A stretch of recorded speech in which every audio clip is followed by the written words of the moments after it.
Sper că ați avut poftă și că mâncarea a fost gustoasă, că au fost mulțumite toate gusturile, inclusiv vegetariene și vegane. Dacă mai aveți colegi care au rămas pe terasă, cu rugămintea să le dați un mesaj să intre, urmează două paneluri foarte interesante. Este unul despre economie circulară și următorul despre planificare urbană.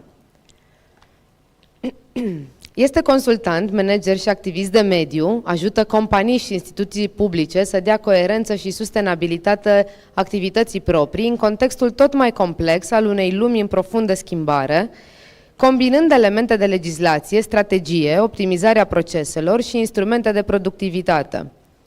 Raul Pop, moderatorul panelului de economie circulară, a fost consilier al ministrilor mediului, a deținut de 2 ori funcția publică de secretar de stat al Ministerului Mediului, iar în cursul anului 2020 a avut atribuții în gestionarea deșeurilor și siturilor contaminate, calitatea aerului, schimbări climatice, coordonarea Agenției Naționale de Protecție a Mediului, Gărzii Naționale de Mediu, Administrației Fondului pentru Mediu. A coordonat elaborarea și fundamentarea capitolului specializat din cadrul PNRR, aprobat în septembrie 2021. În cadrul Asociației Ecoteca, al cărei președinte este, Raul derulează proiecte concepute pentru sprijinirea tranziției societății, companiilor și instituțiilor către procese și activități mai sustenabile, transparente, bazate pe date, față de maniera clasică de derulare. Raul, îți mulțumesc mult pentru sprijinul constant pe care îl arăți către Forumul Orașelor Verzi și să ai un panel fain. Mulțumesc, Nico. Bună ziua! Suntem la locul potrivit pentru foarte multe cuvinte. Mulțumesc pentru tot ce ai spus despre Ecoteca, nu o să mai repet eu. Întotdeauna e o bucurie să ai un panel imediat după prânz. Dar e bine. E bine că noi vom vorbi despre chestii foarte palpabile, exact cum vorbim și în timpul prânzului, și asta de multe ori ne ajută, pentru că trebuie uneori să coborâm din nori și din noțiuni foarte abstracte, dar foarte generoase, în zona de ce facem noi zi de zi și ce trebuie să facă alții zi de zi, și dacă s-ar putea să și măsurăm și să ajungem la un rezultat cumulativ bun, putem spune că chiar am făcut ceva. Panelul pe care îl moderez astăzi este pentru mine o bucurie, sunt onorat că sunt aici, mulțumesc pentru invitație. Mă bucur că Forumul Orașelor Verzi devine un reper în ceea ce înseamnă schimbul de informație de valoare pe partea de sustenabilitate. Mă întorc la panel, este o bucurie pentru că avem ocazia într-un astfel de format să vorbim cu oameni care sunt hands-on, pun mâna direct și fac niște lucruri foarte concrete despre care pot vorbi, cum spuneam, hands-on, adică în cunoștință de cauză, pentru că este, practic, munca lor de zi cu zi. Economia circulară este o sintagmă la modă, la fel ca și sustenabilitatea, dezvoltarea durabilă, și dacă mergem un pic în memorie, așa doar un an, 2, 3, o să vedem că tot au venit valuri de astea de modă peste noi, în care vorbim foarte mult despre niște concepte, dar rare ori ne și iese traducerea lor pe limba tuturor celor care trebuie să fie implicați. Și înainte de a invita pe distinșii noștri copaneliști pe scenă, aș vrea să încep cu un nu. Întotdeauna toate regulile de retorică spun că trebuie să încep cu da. Încep cu da, mai spui o chestie nasoală și la final închizi cu da. Eu o să încep cu nu și o să închid cu nu. Primul nu este următorul. Economia circulară nu este reciclare. Sunt legate între ele, ne plac amândouă, reciclarea e un lucru bun, dar nu avem voie să le confundăm pentru că altfel se transformă într-o perdea de fum. Și credem, gata, am pus o hârtiuță într-un alt container, am făcut economie circulară, brusc am salvat și planeta și economia. Deci economia circulară nu este reciclare, economia circulară în primul rând este economie. Și vom încerca să vorbim despre asta din această perspectivă. Am să invit în scenă, pe rând, pe paneliștii noștri, și am să încep cu domnul Constantin Damov, președinte al Coaliției pentru Economie Circulară și un om cu o vastă experiență în ceea ce înseamnă reciclare, și mă bucur că am spus înainte că economia circulară nu este reciclare, pentru că eu îl cunosc pe acest om și o să spună ceva asemănător.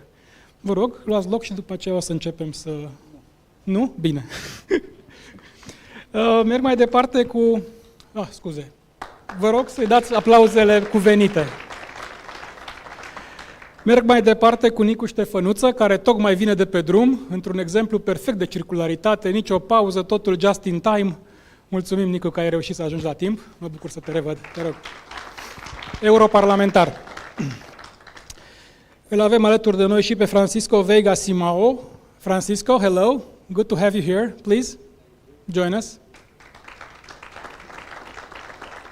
Francesco is EIT Alumni Board Member in the European Institute of Innovation and Technology, and he will speak of something that's very rarely spoken about, and we look forward to your presentation.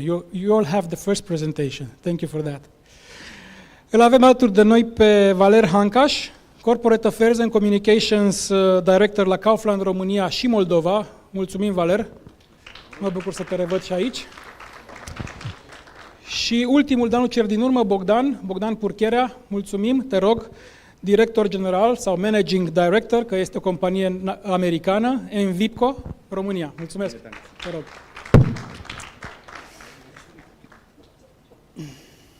Și înainte de a intra în cele câteva prezentări pe care le avem astăzi de discutat și de analizat, poate, aș vrea să încep cu o întrebare pentru toți membrii panelului, pe rând, o întrebare pe care i-aș ruga să o atingă tocmai evitând răspunsul facil, și anume colectare separată și reciclare. Și întrebarea este, care e, domnule, legătura între economie circulară și un oraș verde?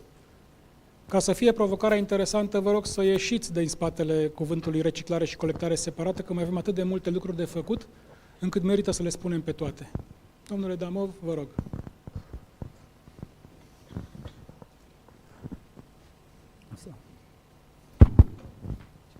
Acesta.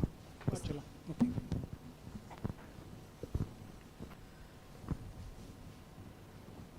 Păi, este o relație de incluziune. Adică un oraș verde nu poate fi în totalitatea lui verde dacă nu include și modelul economiei circulare, pentru că un oraș verde trebuie să aibă și un metabolism verde. Economia circulară vine și întregește metabolismul pentru materialitatea produselor ce sunt consumate de o comunitate.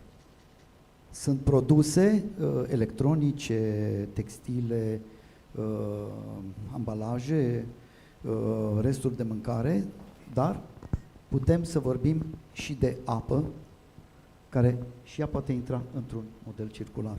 Deci modelul circular este cel care asigură un metabolism sănătos, ceea ce este o bază extraordinar de importantă pentru a fundamenta un oraș verde.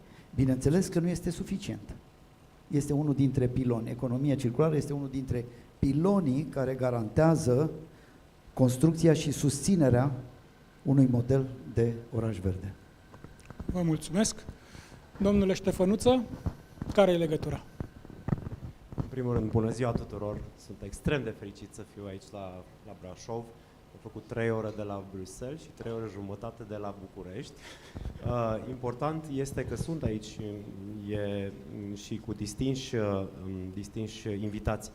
Vreau să avem în minte ce este un oraș verde care se bazează pe economie circulară. De exemplu, am văzut unul, se numește Vancouver, în Canada, care chiar aplică foarte bine principiile de care a vorbit bine domnul Damov, și am văzut unul care nu le aplică deloc, respectiv Beijing, de exemplu. Deci cumva între cele două extreme ar trebui să ne gândim să tindem spre primul. Și primul se bazează pe unul care pune preț pe fiecare material. Un material nu este niciodată un deșeu, este un preț. Poate fi refolosit, reutilizat. Și nu vorbesc de reciclare, vorbesc de resurse prime sau secundare în business, care sunt mai ieftine decât cele noi. Pentru că la asta se va reduce economia circulară, dacă resursa, inputul, este mai ieftin. 2. Reparare. Bănuiesc că o să vorbim și de reparare, totuși.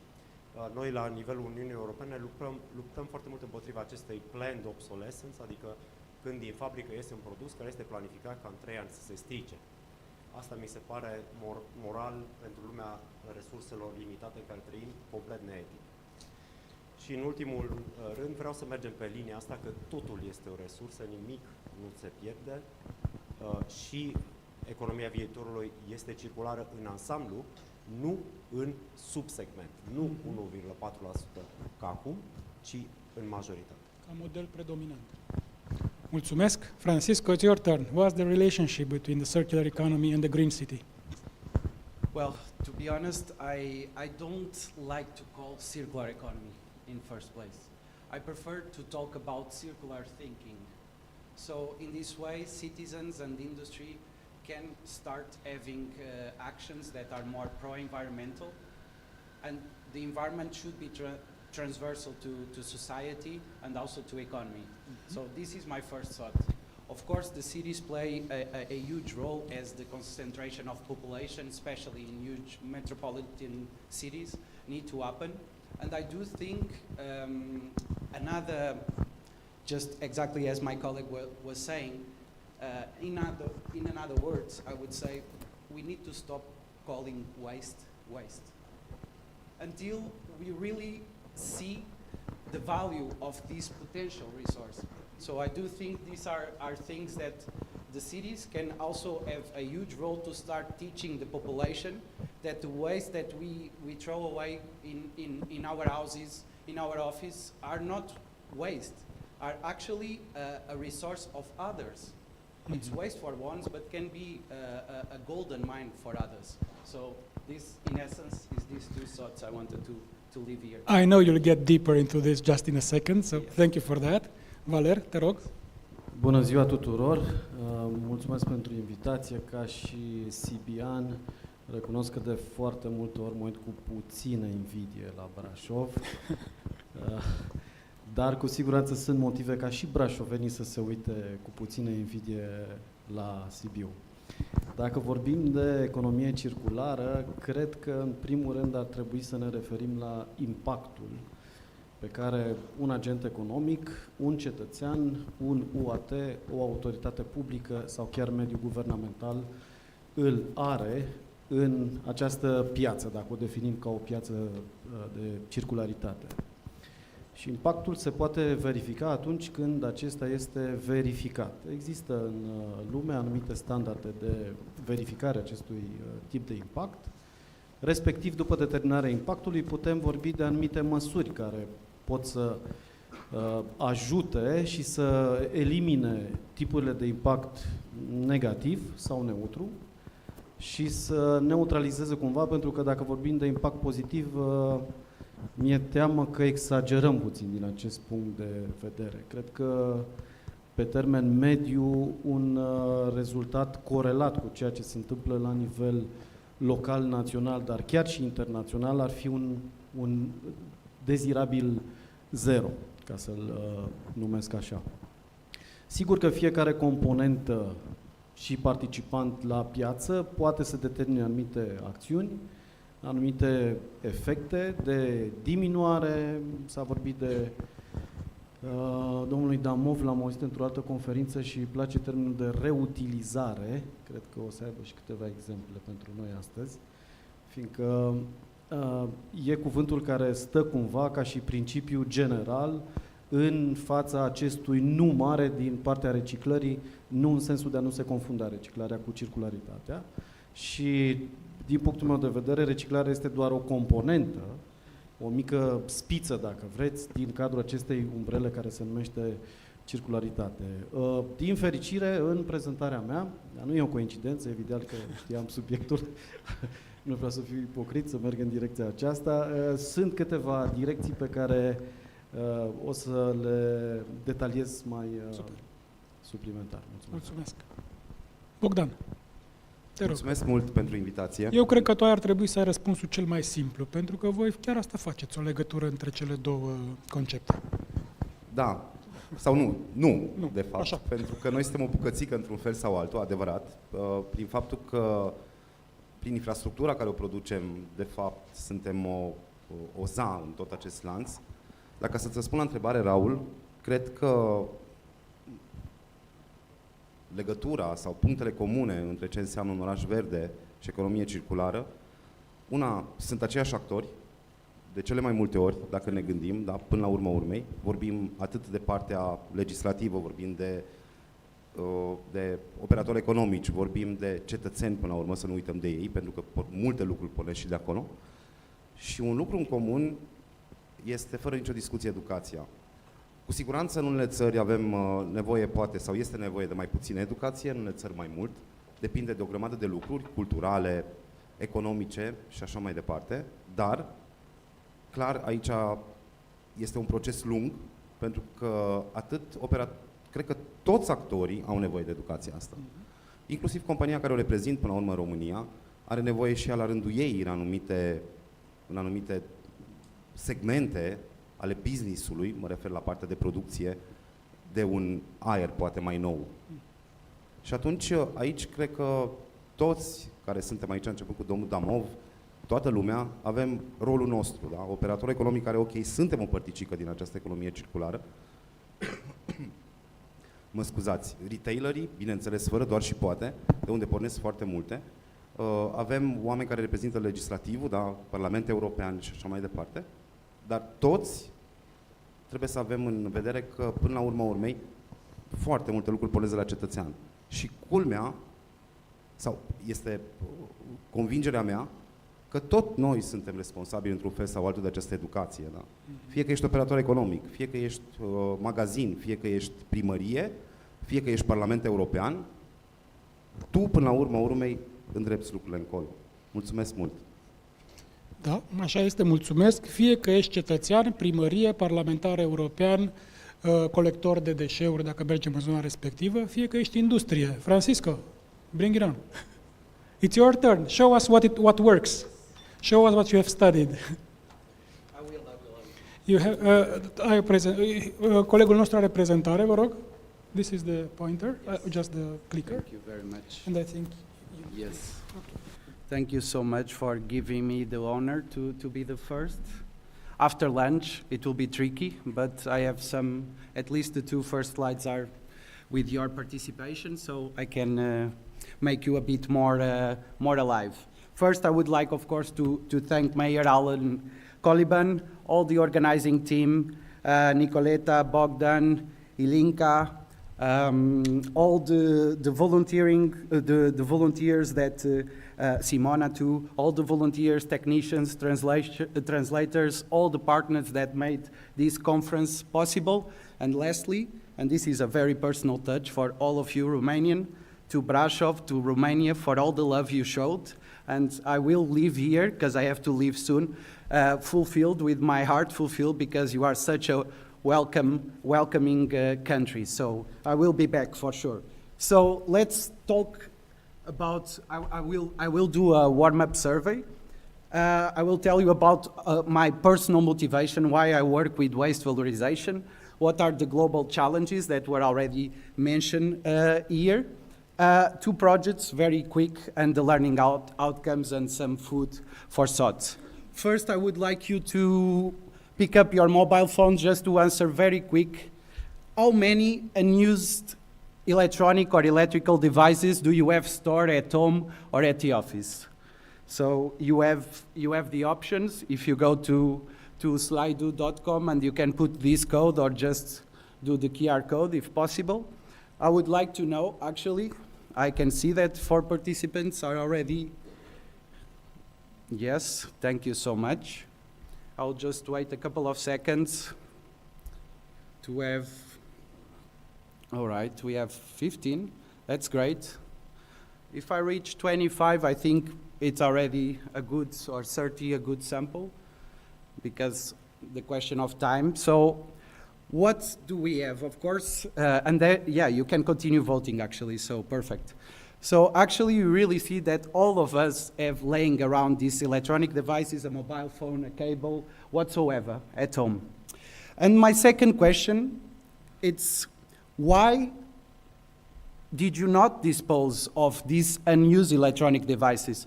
What is your main reason to do it? I mean, is it a spare one in case your first mobile doesn't work? I mean, you have the several options that you can also just choose one of them. Privacy issues, is a backup device, not so many recycling or reusing valorization routes. And I will also close now. Well, it continues. Yes, this proves again that indeed, normally we have for a backup device. And there is I like to see this because there is none or very few recycling, reusing. I also agree, recycling at the end. Rethinking first, reusing, and all the other repair, and all the other R's that when I was young I learned about the 3R policy. Right now we have 6, 7 R's policy. So this is actually just to tell you what was my personal motivation. I like to walk, perhaps I should get, yeah.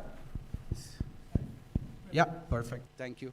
So my personal motivation was when in 2012, I went to Sweden to visit a friend, and I went to the Fotografiska Museum, and I saw a photojournalist that did this photo exhibition about one of the biggest, and I think a lot of people know about this.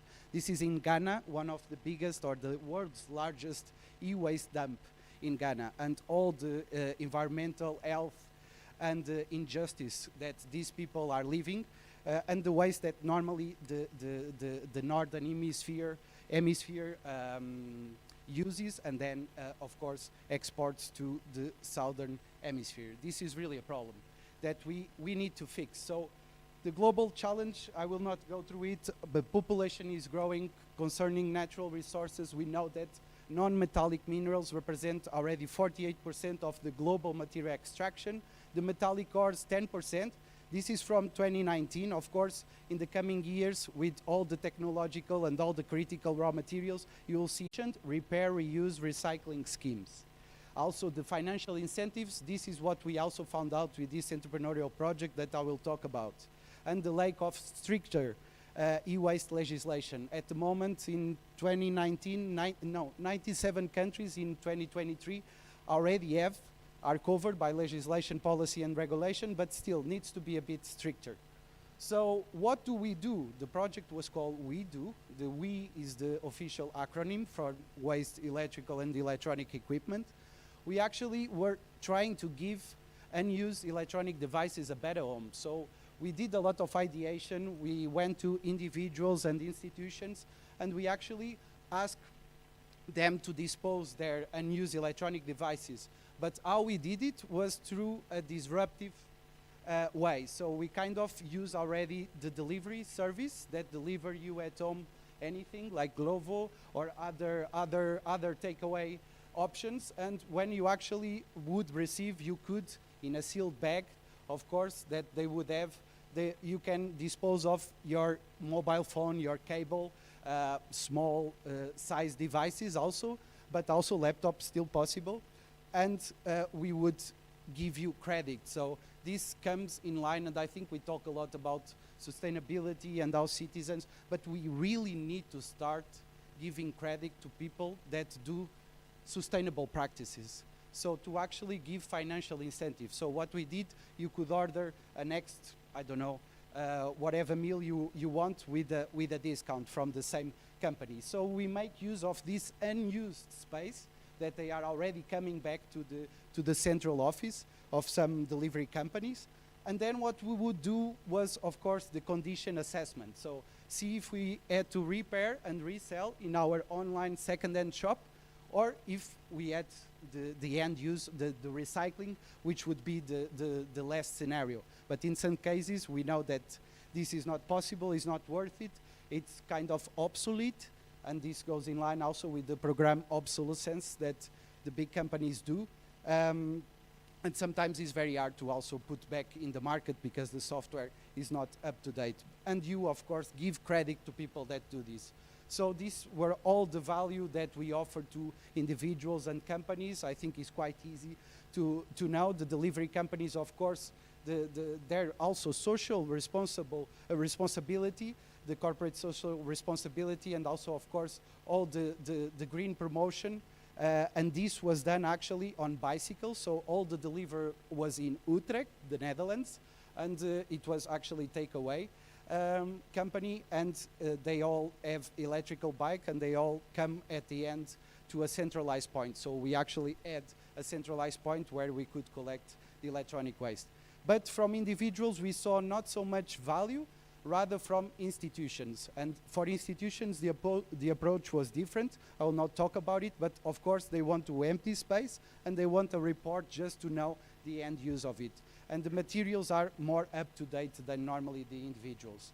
So another project is the mining waste, and I think Romania can relate a lot with mining activities. This was my PhD project, which I finished last year. Is the second biggest waste stream in the European Union. It's the high volume, very high volume, heavy weight too, causing a lot of disasters, like in Brazil, the Brumadinho tailings pond collapse that killed a lot of people. And of course, the open air disposal of this type of waste is not only an environmental threat, if not well isolated and maintained, and also all the health hazards from the fine particles that you have and the social prejudice of the population living nearby. Not only that, you have to also know that being in open air, you also facilitate chemical, mineralogical alterations of this kind of waste. Could be beneficial for some industries, could not be for others. But I sometimes think we are running against time, because actually I think we should start also, of course there is hundreds million tons of mining waste, but the ones producing now, I think we should invest more.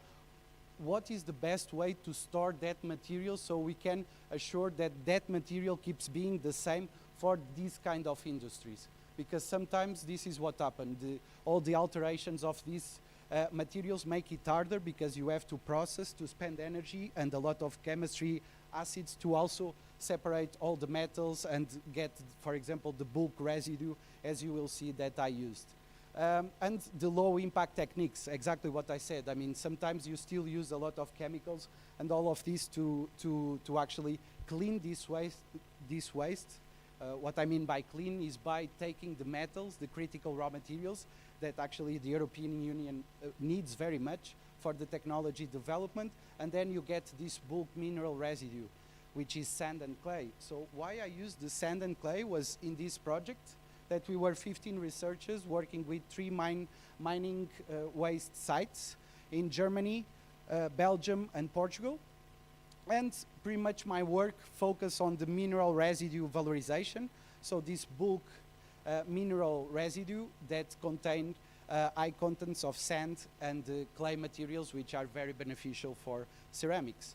So in a nutshell, what I did, I create kind of a material loop, and I don't like to call a closed loop, because you also have process and you always have some waste and some emissions coming from it. But you really need to focus on the material passport. So as soon as the waste, this alternative, and let's not call waste, this alternative resource arrives, you need this material passport, and this is a thing European Union is also trying to implement, an initiative on the DPP, the Digital Product Passport. It's very important to know all the characteristics to then find out what can be the best valorization route for this waste material. After that, do you really need or not pre-treatment? So either thermal, mechanical. If it is biochemical, please also try to apply novel techniques like bioleaching, so bacteria that actually eats the metals and do the job for you, and is actually more environmentally friendly than other flotation or other methods that use quite a bit of chemicals. So then I actually went to produce test pieces for roof tiles, blocks, pavers, and bricks, up to 40%. And after that, I verify all the production processes, the product quality criteria, and also the environmental performance during the service life. But I did not stop there. Even though it's not mandatory, but we also look about the recyclability of this material after demolition. So actually, we could prove that this material with up to 40% of mining waste, not needing pre-treatment, could be used during service life, and let's be honest, ceramics last quite a long time. But even after that, you could loop in again and use it as a non-shaped building material for new ceramic blends, for roads, cover layers, dams, whatsoever. And also we did the end-of-life assessment. So if you really need to landfill, which is the last case, you could also landfill as inert waste, even though it was a 40% waste-derived product.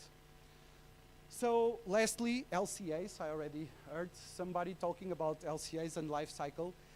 And this is very important. You cannot really assess without doing this life cycle assessment. So from the moment the waste comes and if the waste is also located far away or nearby, this is very important. So from that moment until the moment he goes out of the factory gate, so that's why we did a cradle-to-gate approach, the LCA.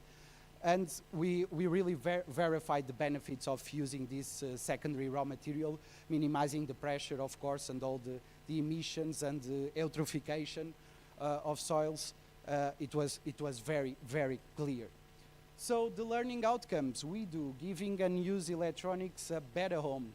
Well, individuals really need to see a financial reward to really, we also pivot a lot. We not only did collection with the delivery system, we actually create events like the e-swap drinks, where you could get a beer for free if you brought your old mobile, well, depending on the condition, of course, but if it was a cable or two cables, you could get a beer, a mobile, another kind of heavier drink, let's say, to more easily dispose this from the individual. So we really see the financial reward through discounts, through several ideas, be as disruptive as possible.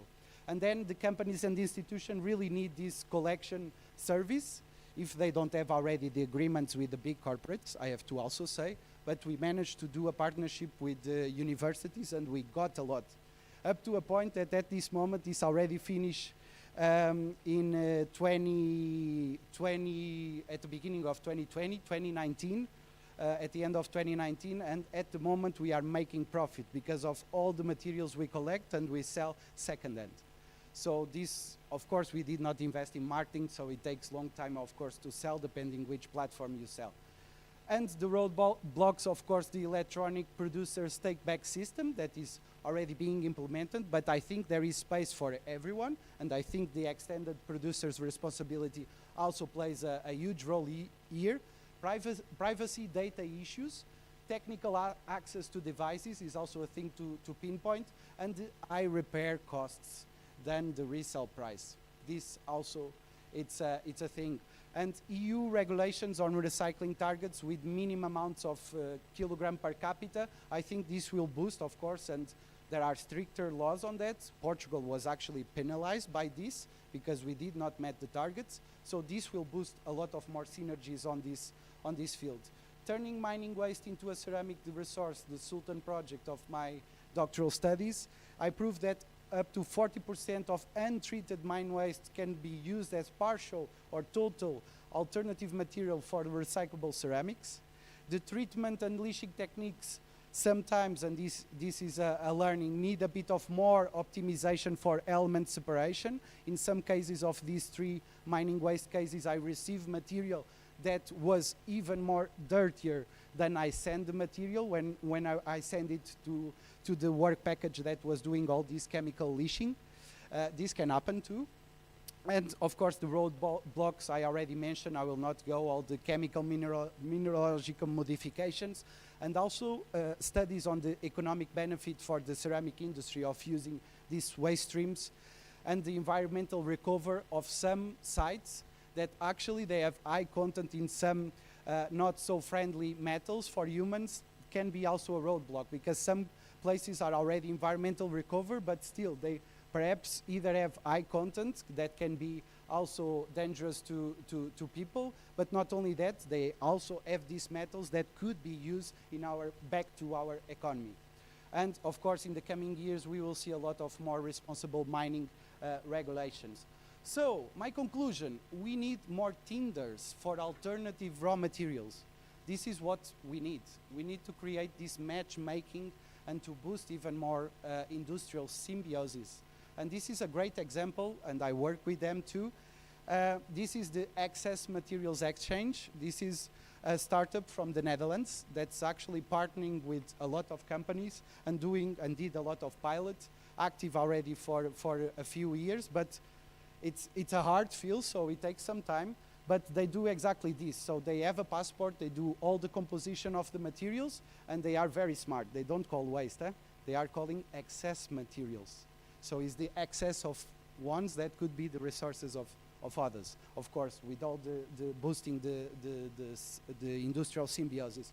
All the tracking and tracing, they give a physical identity to the material on their platform, and then they quantify what is really the value, not only environmental, but also the social impact that was already mentioned as very important. Sustainability is not only environment, we always have to combine the three pillars that we all know, and also for better decision making to where the end use of this waste material can be. So I will not take so long. I hope I took a bit longer, but in these 15 minutes there were produced 8,470 pieces of roof tiles and 324 pieces of blocks. This only considering the company I work for during my PhD. So only a few production plants and a few production lines. So my question is, how much waste could be turned into a resource? So thank you so much for this. And I will finish with EIT. I represent EIT. I could not end this presentation without talking, but this is actually a community that address a lot of this challenge. So please visit EIT, get access to funding, and yeah, we will have an event in Barcelona on the 24th of November, and I can tell you that from yesterday I managed, as I'm leading a project at EIT Alumni, to somebody told about the nodes in city. We actually are creating some alumni nodes, so old people that were previous attendees of programs and funding programs, they can actually benefit from the alumni node. We have physical playgrounds, physical space for these entrepreneurs and innovators to excel their ideas and to disrupt a bit more the system, of course, in favor of society, environment, and economy. Thank you very much for your attention. Thank you, Francisco. Quite comprehensive, and still I know that you have a lot extra to tell us about both consumer as well as industrial waste, which is generally not discussed together, or not discussed enough, or not to the same extent. We talk a lot about consumer waste because we see it, it's easier. Not necessarily the most difficult, though, to handle. Indeed. Nevertheless, by having so many hands touching the consumer waste, it's a challenge in itself. And who would know that better other than a big retailer, who's the front end of all the economic activity towards the individual consumer. And we know for a fact this switch towards a more circular model of living, functioning, creating jobs. This switch has to be done gradually. And we were just talking before getting into the stage that this is not a sprint run. You have to do it over and over again, learn the lessons along the way, and continue doing it maybe a little bit better with the next measure. Valer, please take the stage and take us through Kaufland's journey. Thank you.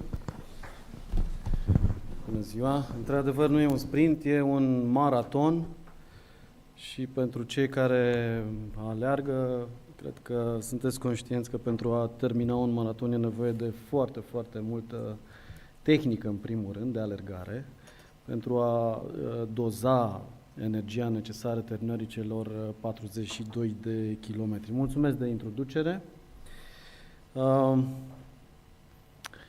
O să îmi demontez puțin intruzivitatea acestor termeni folosiți încă de la început prin a vă spune că Kaufland România este prezent în această piață locală de 18 ani și sărbătorește majoratul anul acesta. Eu reprezint Kaufland România de peste 19 ani Și ca să vă răspund la această întrebare retorică, cum e posibil? Simplu, am fost angajat prematur. Bun, trecem puțin la fapte și intenționat am vrut să-mi încep prezentarea cu acest slide, respectiv cu acești 5 termeni, dar care nu sunt doar niște termeni, sunt de fapt niște direcții importante, strategice, pe care le urmăm, le-am definit și ele fac parte dintr-un concept holistic, dacă îmi permiteți termenul, de a integra cumva activitatea unui retailer în tot ceea ce înseamnă viață socială, viață economică și, de ce nu, ca să fac conexiunea și cu subiectul zilei de azi, orașe verzi. Ei bine, cum vede un retailer, în cazul de față Kaufland România, cum vede aceste lucruri de a se integra, de a se acomoda și de a împărtăși cumva experiența, nevoile, necesarul și know-how-ul pe care îl dobândim de la fiecare din cei 500.000 de clienți care ne trec pragul în fiecare zi la nivel național, la nivel de România, respectiv relația pe care o avem cu acești susținători, dacă vreți, pentru că există o componentă specială atunci când vorbim de clienți, este singurul tip de stakeholder care aduce bani în companie. Toți ceilalți stakeholderi vor bani de la o companie, inclusiv shareholderii, de ce nu. Bun, vorbim de reduce, vorbim de redesign, recycle, remove, research și le integrăm pe toate în ceea ce înseamnă, cred că nu apăs pe butonul respectiv. Merge pe roșu? Da, încolo. Mersi. Corect. Nu mi-am luat corect azimutul. Vorbim de un proiect care se intitulează Reset Plastic, un proiect la nivel internațional pe care îl derulăm aproximativ din 2018, care are aceste 5 proiecte majore în subordinea acestei umbrele, de a reduce, de a reutiliza, de a reloca, de a face un design nou, de a promova cumva acest plastic care, din nefericire, încă de la apariția lui în anii 50-60, dacă nu mă înșel, și a fost un material extrem de inovator la vremea respectivă, prin proprietățile pe care le avea, respectiv de igienizare, de păstrare, mă refer mai ales la alimente. În momentul de față a devenit un inamic general pentru noi, pentru populație și pentru planetă. Punctul meu de vedere personal sună în felul următor. Plasticul nu este un inamic, ne-am transformat în proprii noștri inamici, nefiind destul de capabili în a gestiona acest material, a-l înțelege, a-l reutiliza, a-l colecta și așa mai departe. În decursul acestor ani, sigur că el a ajuns, așa cum spunea și Francisco, el a ajuns un tip de waste, da? Un deșeu. Când, după cum putem observa, și mă rog în slide-ul următoare, el nu este deșeu, el poate fi o resursă.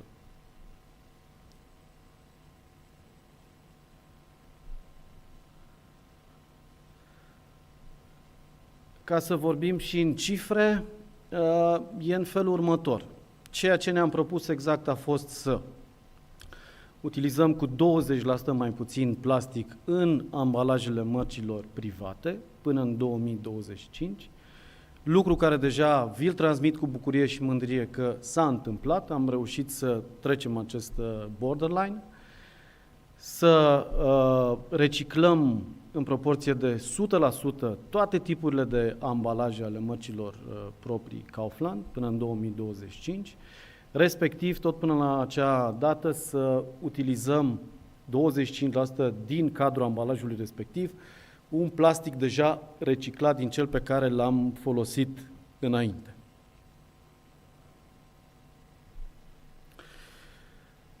Avem și obiective interne și imediat după acest slide o să trec cumva și o să deschid magazinul și spre publicul larg, astfel încât să vedeți care sunt acțiunile pe care le adresăm clienților sau nu numai colaboratorilor, partenerilor noștri. În principiu, ceea ce vreau să vă spun că începând cu 2021 lucrăm la un proiect și anume de a reduce impactul pe care deșeurile noastre operaționale îl au asupra mediului, respectiv destinația pe care acestea o cuprind. Și în momentul de față, după 2 ani de zile, după sisteme și proceduri implementate, care înseamnă colectarea separată a peste 12 tipuri de materiale în toate magazinele, depozitele centrale sau sediile noastre centrale, am reușit să urcăm procentul de colectare la peste 90%. Sigur, există loc de mai bine. Credem că putem să ducem procentul de colectare selectivă undeva chiar aproape de 100%. Și dacă vorbim de deschiderea noastră pentru clienți, parteneri, chiar și furnizori, de ce nu, încă din 2021, Kaufland România a reușit să utilizeze întreaga rețea de magazine din România, adică aproximativ 170, cu o rețea națională de automate de reciclare. Practic, fiecare magazin Kaufland deține cel puțin un automat de reciclare pentru cele 3 tipuri de materiale, și intenționale spun materiale, respectiv aluminiu, sticlă de sticlă și PET. Pentru cei dintre dumneavoastră care sunteți cumva conectați la acest sistem care va apărea chiar în decursul acestui an conform legislației, adică SGR-ul, noi suntem pur și simplu pregătiți. O să vă dau câteva cifre ca să vedeți un pic cam care este impactul comunicării în această zonă, a campaniilor de conștientizare și, de ce nu, de educare a clienților, pentru că e important să vorbim aceeași limbă. În 2021 a fost terminată, investiția este undeva la 7 milioane de euro la nivel național, respectiv ceea ce vedeți în față este cea mai mare stație de colectare selectivă pentru cele 3 tipuri de materiale din România în acest moment, cu o investiție aproximativă de 250.000 de euro pentru aceste 6 echipamente și este situat chiar la parterul sediului nostru central de pe Barbu Văcărescu din București. Dar, repet, toate magazinele dețin o astfel de infrastructură de colectare. Avem și niște rezultate, cel puțin în acest an. Peste 1,2 milioane de români au interacționat cu aceste aparate de colectare, adică le-au utilizat, aducând unul sau mai multe tipuri de ambalaje, iar în primul semestru am reușit să colectăm peste 10 milioane de ambalaje cu ajutorul acestor automate. Sigur, specialiștii știu că noi vorbim de colectarea miliarde de ambalaje, doar că aș mai menționa faptul că aceste ambalaje returnate sau colectate prin intermediul infrastructurilor Kaufland au beneficiat de un incentiv special pe care l-am dezvoltat în paralel cu furnizorii sau industriile cu care colaborăm. Și cel puțin din acest punct de vedere vreau să mulțumesc colaboratorilor și partenerilor pentru că în sfârșit există proiecte care merg hand in hand, în care inclusiv industria producătoare de diverse tipuri de ambalaje este conștientă că 2 voci puternice, 2 branduri pot vorbi mult mai bine, mai lejer, se fac mult mai lejer auziți decât un singur brand. Astfel încât incentivurile de care vă povesteau au fost suportate inclusiv de către partea de industrie. Și aici o să vă dau un exemplu. Săptămâna aceasta cred că e pentru 5 ambalaje colectate, există o reducere de 10% la băuturile necarbonatate. E doar un exemplu, lucrurile se schimbă și se modifică de la o lună la cealaltă.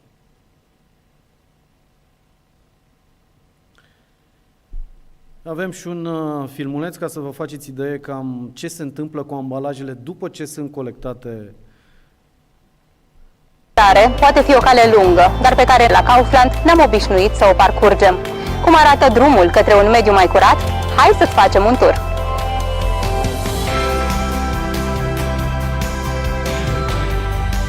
Stația de pornire, zonele dedicate colectării selective din Kaufland. Cea din și culoarea lor. Aici, la linia de sortare, odată ajunse aceste deșeuri, un angajat este responsabil să verifice manual dacă deșeurile au fost selectate corect. Ultimul pas aici la stația de sortare, deșeurile sunt balotate pe categorii, urmând să fie încărcate în camioane și să plece spre fabricile de reciclare. A treia oprire, fabrica de reciclare. Nimic nu se pierde, totul se transformă. Baloții sunt tocați, apoi spălați, apoi mărunțiți din nou, iar procesul se repetă ori de câte ori este cazul, până când ambalajele din plastic devin fulgi, până când hârtia devine pastă și până când metalul și sticla pot fi topite. Și iată am ajuns la destinație, iar destinația este o nouă șansă, atât pentru materialele reciclate să redevină materii prime, cât și pentru natură.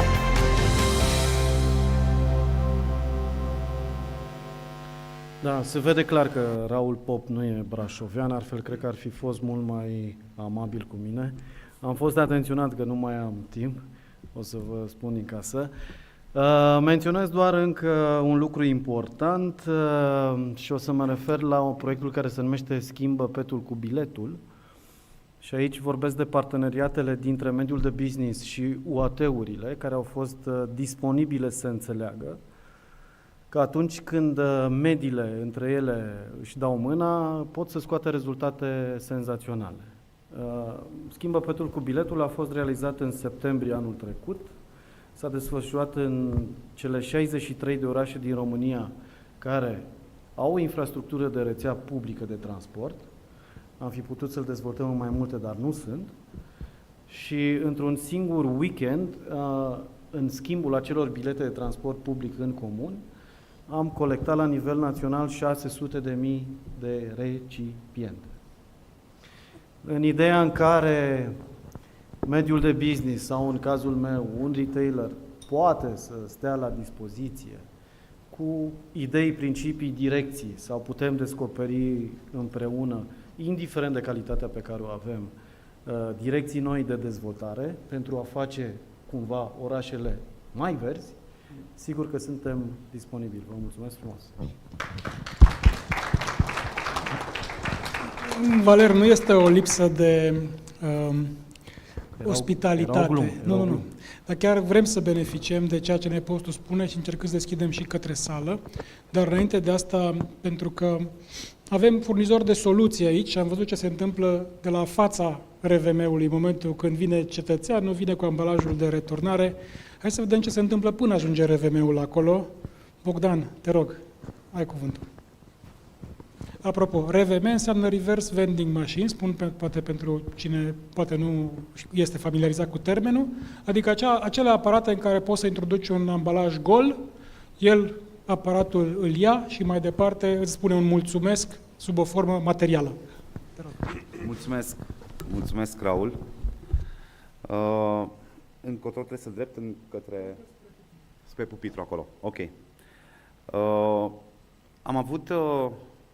mulțumesc încă o dată, Raul, pentru faptul că a explicat ce înseamnă un reverse vending machine, un aparat de colectare selectivă a ambalajelor de băuturi de unică folosință, în varianta foarte lungă românească. Am ales, pe lângă compania care o reprezint, care fără nicio discuție este foarte importantă în tot contextul atât economic al României, având o fabrică în Sebeș, unde producem local aceste RVM-uri, nu doar pentru România, ci și pentru toată Europa. având în vedere contextul în care în foarte multe țări din Europa această lege a garanției, în engleză Deposit Return Scheme, în România sistemul de garanție-returnare, este foarte, foarte aproape.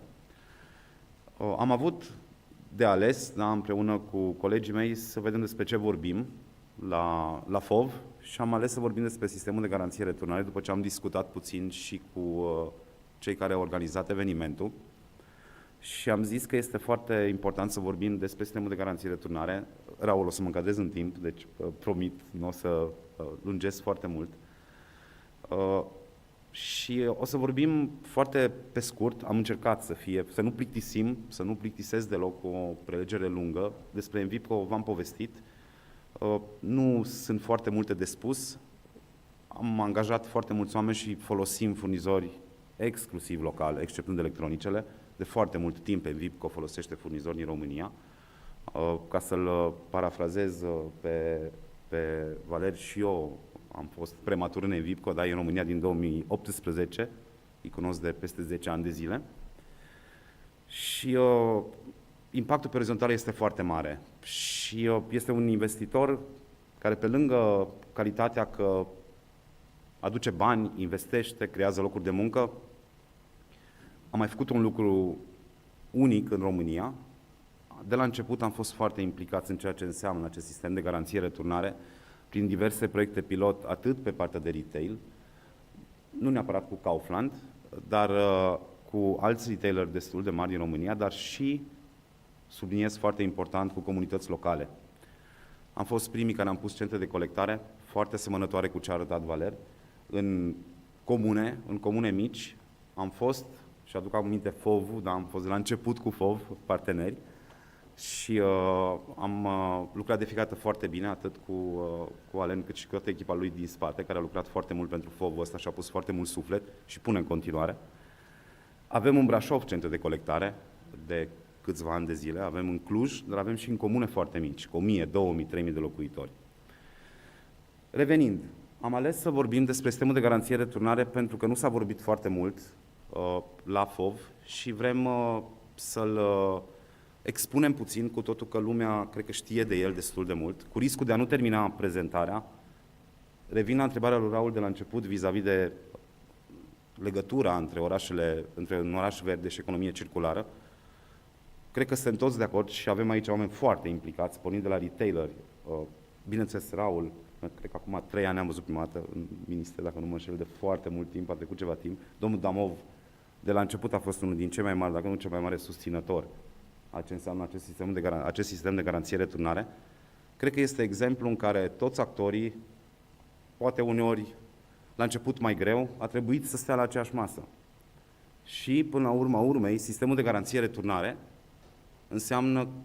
înseamnă că acești actori care s-au pus la masă, parte privată, retaileri, producători, cei care produc aceste băuturi, legislativul, care trebuie să reglementeze până la urma urmei, s-au pus la masă în beneficiul cetățeanului. Da?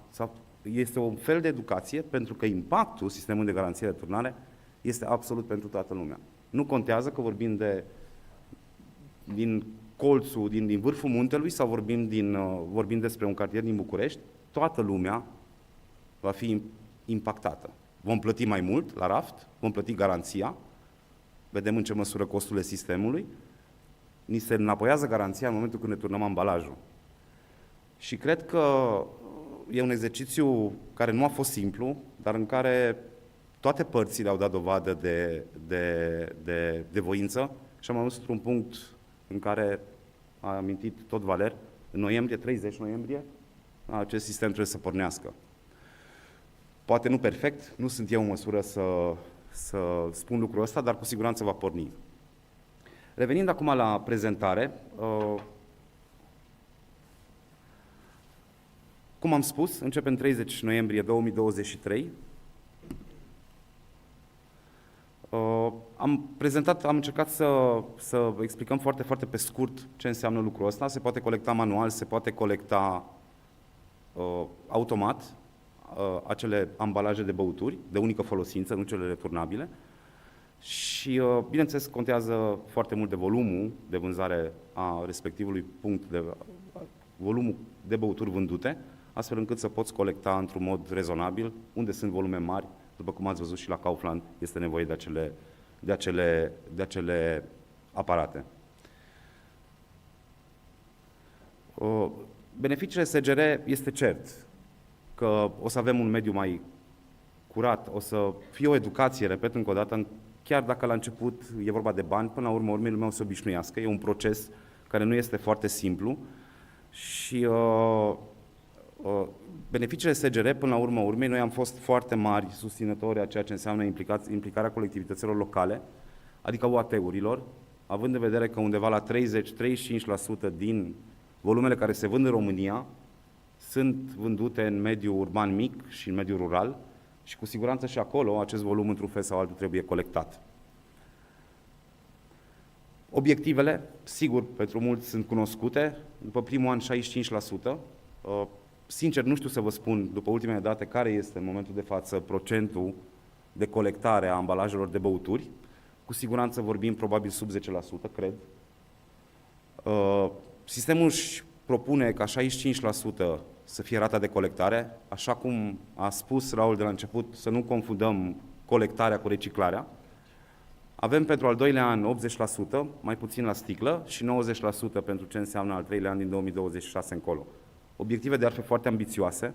Repet, până la urmă trebuie să colectăm dintr-o țară în care, ca și geografie, distribuție, vânzare, este extrem de complexă. Foarte pe scurt, obligațiile care le au fiecare din părțile implicate. După cum am spus, de fapt, noi, ca și producători de RVM-uri, nu suntem stakeholderi în acest proces.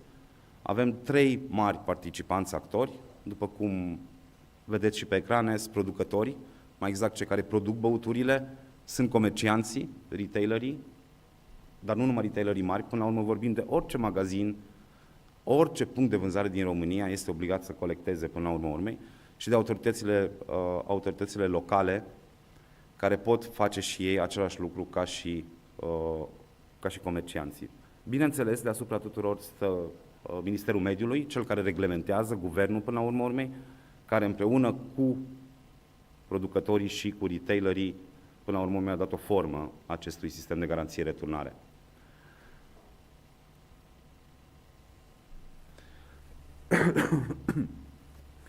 Aici, foarte pe scurt, ce înseamnă aplicarea SGR pentru unitățile administrativ-teritoriale, până la urmă urmei. Ele pot încheia parteneriate cu ce înseamnă magazinele și pot colecta în numele lor. Ideea de la care s-a pornit este că aceste magazine mici, care de multe ori sunt poate 200, 500, 300 de metri pătrați din mediul rural, au o capacitate relativ limitată în a se organiza și a putea face o colectare care până la urma urmei să fie îndreptată spre cetățean. Mai exact, să-i dea înapoi garanția respectivă, să preia ambalajul, iar după aceea administratorul sistemului să-l poată colecta, să-l ducă în centre de numărare, colectare, unde se face distribuția, așa cum arăta filmulețul, și merge spre reciclare. Autoritățile locale pot avea un rol, fără doar și poate extrem de important, dar lucrurile se mișcă evident destul de greu, având în vedere vorbim de sute mii de unități administrativ-teritoriale. Tariful de gestionare, foarte pe scurt, pentru că vorbim de orașe și orașele pot face același lucru. Noi avem câteva centre de colectare în Brașov, după cum v-am spus, de câțiva ani de zile. În momentul în care va începe sistemul de garanție-returnare, pentru fiecare ambalaj pe care îl va colecta un centru de colectare, indiferent unde este, fie că este în retail, fie că este la Kaufland, fie că este la Carrefour, fie că este la Primăria Brașov, va primi un tarif pe fiecare ambalaj colectat, care este diferențiat în funcție de ce înseamnă tipul de ambalaj, sticlă, PET sau can. Can, doză de aluminiu sau metal. Foarte pe scurt despre Envipco, și cred că am să mă și încadrez în timp. Cu ce ne mândrim? Da, sunt RVM-urile care sunt produse, aceste utilaje care le vedeți, aceste mașini RVM-uri pe care le vedeți pe ecrane sunt produse în România, sunt produse în Sebeș. În momentul de față producem am ajuns cu capacitatea de producție la 300 de RVM-uri pe lună și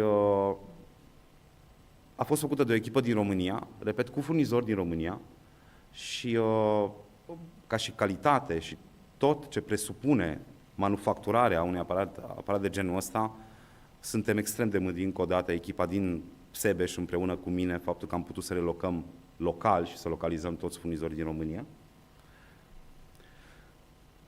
Cum am început, susținem local 96% din tot ce înseamnă repere care sunt produse, sunt în aparatele noastre, sunt din România.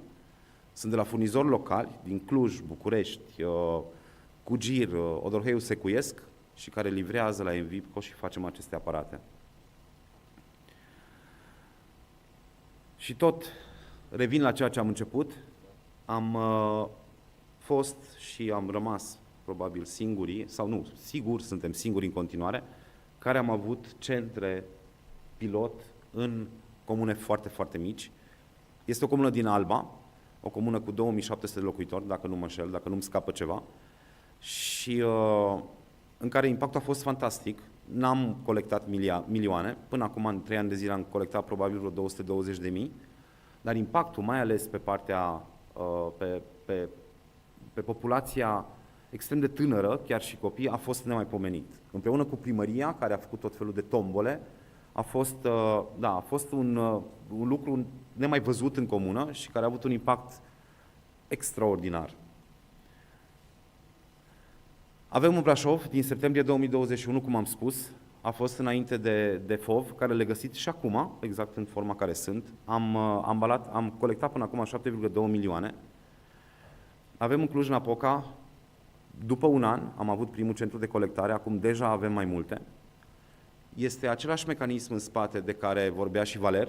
Da? Sunt bilete de călătorie cu transportul public, care s-au făcut, bineînțeles, și sunt susținute și în continuare cuprinse în bugetul local și peste tot de către primării. Da? A fost susținut de lucrul ăsta. Noi am susținut partea de ambalaje, partea de aparate și de centre de colectare și nu pot să nu aduc aminte și pe cei care întrețin aceste aparate și au grijă de ele, golesc sacii, care sunt firme de salubritate din ambele orașe, care fac o treabă extraordinară.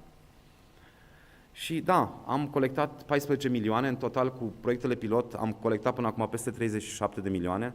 Am avut, exceptând retailerii, unde discutăm despre altceva, sunt proiecte pilot, dar cu o altă destinație, sau nu au cu același impact, neavând în spate un incentiv, la fel, după cum a spus Valer. Avem, 37 din Filipește de Pădure, Focșani, Cluj, Spring, Ciugud, în tot felul de comunități, în care vreau să vă spun că impactul, vorbeam de educație, da? Până la urma urmei, acolo trebuie să lucrăm de foarte, foarte, foarte multe ori.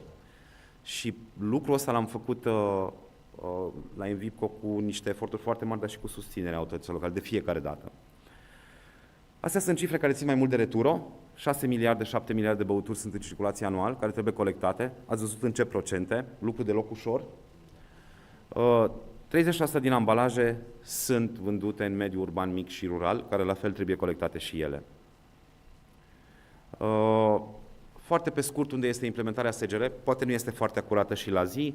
În principiu, suntem foarte aproape de moment. Returo lucrează, când spun Returo, spun și retailerii, pentru că sunt în același parteneriat, sunt acționari ca și administrator, au 3 acționari, din care sunt și retailerii, și se lucrează, da, zi lumină, aș putea spune, pe tot ce înseamnă infrastructura sistemului. Și aparatele RVM, foarte pe scurt, ce face un RVM, identifică, dă voucher și pot returna garanția sub formă de carduri și așa mai departe, în funcție de opționale. Și vă mulțumesc tare mult, cred că am fost la fix. Vă mulțumesc mult de tot. Ca orice companie de tehnologie. Mulțumesc, Bogdan. Pentru cei care cunosc subiectul, știu că putem face un forum doar al economiei circulare și tot ne-ar trebui timp ca și pentru un oraș verde. Noroc că a plecat domnul primar de la Buzău, că sigur lua ideea și îl făcea în Buzău și pe ăla. Domnule europarlamentar, am vorbit de aici, de la talpa țării, de la unde se întâmplă lucruri. spuneți-ne cum se văd de la distanță, și cu bune și cu rele, ca să ne facem și noi temele cumva. Mulțumesc, vă rog. Sper că de la distanță vă referiți de la Sibiu, de unde sunt deloc și nu de la Bruxelles. Mă bucur foarte mult să fiu invitat anul acesta. Mulțumesc tare mult primarului Alen Coliban, viceprimarului Flavia Boghiu și mai ales îngerului meu, Alexandra, care a avut mare grijă să am toate informațiile, voluntarul care a fost foarte drăguț cu mine. Vreau să încep de la ceva. Nu știu dacă ați observat în timpul prezentării lui Francisco ce telefon avea. Nu știu, poate era de departe, dar avea un Fairphone, adică un telefon care este făcut complet din materiale reciclate, adică din surse alternative, să nu le spunem nici deșeuri, nici să nu folosim mereu termenul de reciclare, să vorbim de materiale alternative, ca și când vorbim de o nouă economie. Pentru că despre o nouă economie este vorba, de fapt, economie care cuprinde elemente de cost, de preț, de profitabilitate, de vandabilitate, de bancabilitate, de circularitate. Și aș vrea să încep de aici. Noi suntem în acest moment la circularitate, adică cât din resursele noastre ajung din nou în economie, de 1,4, iar media UE este de 12,5. Deci avem un decalaj. Nu este o mirare că avem decalaj, v-am spus că de la Bruxelles am făcut 3 ore până la București și 3 ore jumate până la Brașov și exact pe drumul ăsta mă gândeam că decalajul ăsta noi trebuie să-l folosim ca o oportunitate, cum am mai făcut în România și cu alte ocazii. De exemplu, faimosul internet de bandă largă era tot așa la început, un decalaj care a devenit o oportunitate pentru că am sărit niște pași și am trecut direct la ultima tehnologie. Și eu cred că exact așa trebuie să tratăm și problema aceasta. De ce spun asta? Pentru că veți vorbi foarte mult de sistemul de garanție și returnare, e foarte bine că vine, dacă vine în noiembrie, cum se plănuiește, însă ce îmi spun mulți operatori, oameni din business, că este mult perfectibil sistemul acesta. De exemplu, multe din ambalaje nu intră în sistemul de garanție și returnare. Stixurile pe care le mâncați, poate le aveți aici la intrare, care sunt în format din ăsta Tetra Pak, ele nu sunt. Ne gândim prea mult la peturi, ori peturile sau doze constituie 20% din toată piața. Ce facem cu restul? De ce nu trecem direct la sistemul cel mai avansat? Și nu este ca o critică, e bine, că în Ardeal se zice nimic ai bine, dar totuși nu trebuie să gândim așa cu nimic ai bine, trebuie să gândim, doamne, cum putem să ajungem noi cât mai sus posibil, cât mai repede, pentru că e vorba de un potențial economic, e vorba de bani care se pot face ca lumea din această resursă. De aceea zic că cele 6-7 miliarde de care am tot auzit și din prezentarea lui Bogdan și din prezentarea lui Valer, de fapt sunt mult mai multe, nu sunt doar 6-7 miliarde de ambalaje pe piață, sunt poate către 30, dacă luăm cifra de 20%, ne aflăm într-o situație de fapt mai gravă. Acum veți zice, bine, dar cu ce? Și vine mereu de la un europarlamentar mai ales, vine mereu chestiunea asta banilor europeni. Doamne, noi putem face multe cu bani europeni, ceea ce este și adevărat și fals în același timp. De ce este adevărat? Este adevărat pentru că toate mecanismele astea de care ați tot auzit, acum recent auziți doar de PNRR, da? Dar PNRR uităm că este de fapt 40%, este cam 70%, din programele operaționale, adică din banii pe care îi avem din buget. Eu știu cât este bugetul, că m-am ocupat de bugetul pentru anul ăsta, 2023, și uităm de programele operaționale clasice. Unde sunt liniile de finanțare din programul de dezvoltare durabilă, din POR, din alea pe care economia de bine rău le cunoaște. Și cum foarte bine mi-a șoptit domnul Damov, nu e vorba numai de granturi și de bani, că economia nu are nevoie numai de asta, dar am putea fi mai creativi, garanții bancare, ce are nevoie o nouă piață economică, tot circuitul, nu doar bani pentru un startup sau mai știu eu ce, pentru o stație de selectare sau o fabrică de produse reciclate. Dar și așa, POR și PNRR par acum să fie cumva blocate în sintagma asta cu pensiile speciale, cu reformele, la anul vin alegeri, toate rândurile de alegeri, Și toată lumea din economie și toată lumea care ar atrage, ar absorbe acei bani, de fapt noi uităm care este esențialul și POR, și PNRR, și a programelor operaționale, este să ajungă banii la cine trebuie, adică la economie, să ajungă sângele la în economie și să nu stea blocat undeva în ministere aiurea. Pentru că și banii care au intrat, de exemplu în zona asta, prin PNRR, sunt acum în niște conturi de trezorerie blocate. Păi cu ce folosește României dacă ele ajung până la urmă să plătească, de exemplu, salarii sau mai știu eu ce? Următorul challenge, am ajuns la punctul 4 din 7, sper că mă situez bine, Raul. Următoarea problemă este, după mine, politică. Politică, pur și simplu. Și acum vă dau un exemplu foarte simplu. Am devenit europarlamentar în 2019 și atunci am avut o întâlnire, toți cei 33 de europarlamentari, cu primul ministru de atunci.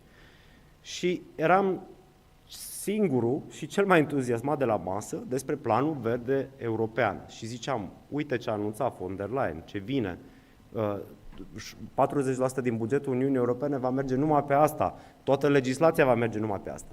Răspunsul în acel moment a fost că noi trebuie să combatem planul verde european pentru că este o schemă a vesticilor de a ne pune industria noastră pe roate. Pe butuci. Și eu am răspuns, pe butuci, nu pe roate. Eu am răspuns atunci așa, am zis, domnule prim-ministru, planul ăsta verde european se întâmplă. Dacă ne place sau nu, se întâmplă, pentru că are majoritate politică, are tot ce trebuie. Noi suntem atât de, fără perspectivă, fără orizont, să ne împotrivim la ceva ce se întâmplă, pentru că este o schemă economică de viitor pentru toată Europa. Deci nu este o întâmplare de 2 ani, este un plan de viitor care merge până în 2035-2050, cu etape, cu obiective. Și atunci, cumva, de ce zic că este o problemă politică? Ok, spun asta și în propriul meu interes, ca europarlamentar verde european, dar sunt aici în sală mulți care sunt la fel de verzi ca mine și sunt în alte partide și nu facem politică de genul ăsta. Dar ideea este că este important ca vocea asta să fie mult mai prezentă în mainstream-ul românesc, să nu mai fie o chestie de nișă. Pentru că economia nu e o chestie de nișă, e o chestie de mainstream. Așa, spuneam, de Europa, probabil știți tot ce se face acolo, nu s-a prea folosit ideea asta de a repara și de a reutiliza și pe partea cealaltă de durabilitatea produselor, pentru că, după mine, asta e o provocare. Dacă facem produse tot mai slabe și tot mai înlocuibile, nu ajungem să avem o economie circulară de fapt, ci ajungem să avem foarte multe deșeuri, ceea ce nu-și dorește, cred că, nimeni de aici. Deci, partea asta, pentru care există la fel un lobby, deci pe planned obsolescence, adică planificăm produsul să se strice în 2 ani, ca să mai cumperi unul nou. Și pe partea asta trebuie să luptăm, că asta e partea de input, de aici începe toată povestea. Și pe partea de durabilitate, de exemplu, noi acum la UE avem legislație pe baterii, pe textile, pe foarte multe lucruri, ca să nu mai tot, încărcăm excesul. Și acum ajung și la exces, nici pe partea alimentară n-am vorbit foarte mult. Românii consumă cu 185 de kilograme de mâncare mai mult decât au nevoie. Eu cred că asta este și un atribut al lipsurilor pe care le-am avut în comunism și acum considerăm că trebuie să ne îndopăm ca să fie bine. Ceea ce nici asta nu este o realitate bună. Ultimul punct este vorba de economie. Deci, cum s-a zis în vremea lui Clinton, it's the economy stupid, chiar este vorba despre economie. Se fac bani din asta. La nivelul Uniunii Europene se estimează că se creează 700.000 de noi locuri de muncă numai prin economia circulară până în 2030. Dacă eliminăm barierele legislative și dacă lăsăm piața să fie piață, dacă există o piață pentru asta. Și noi trebuie să construim piața așa încât operatorii privați să-și poată face treaba. Și bineînțeles, este vorba și despre planetă, care încet se cufundă în schimbări climatice și într-o mare de deșeuri. Vă amintesc că în 2050, dacă continuăm în ritmul acesta, se vor consuma de 3 ori mai multe resurse decât un an, decât resursele pe care le consumăm într-un an, iar noi terminăm anul acesta resursele pe tot anul undeva prin iulie. Deci, toate aceste combinate poate dau o formulă fericită, în care ne dăm seama că e vorba de mai mulți factori, nu este o chestie de nișă, este o chestie care ne implică pe toți, pe tinerii de acolo, pe cei mai puțin tineri de aici, la care mă număr și eu, ne implică pe toți ca țară și ca Uniunea Europeană. Vă mulțumesc! Vă mulțumesc și eu. Ca să fiți liniștiți, nu ne-am încadrat în timp. Colegii de la următorul panel sunt convins că sunt fanii noștri cei mai ardenți la momentul ăsta. E clar că e un subiect ușor. Bine ați venit în panelul pletoșilor. Domnule Damov, haideți să închidem apoteotic, că mai avem lucruri de discutat. Vă rog.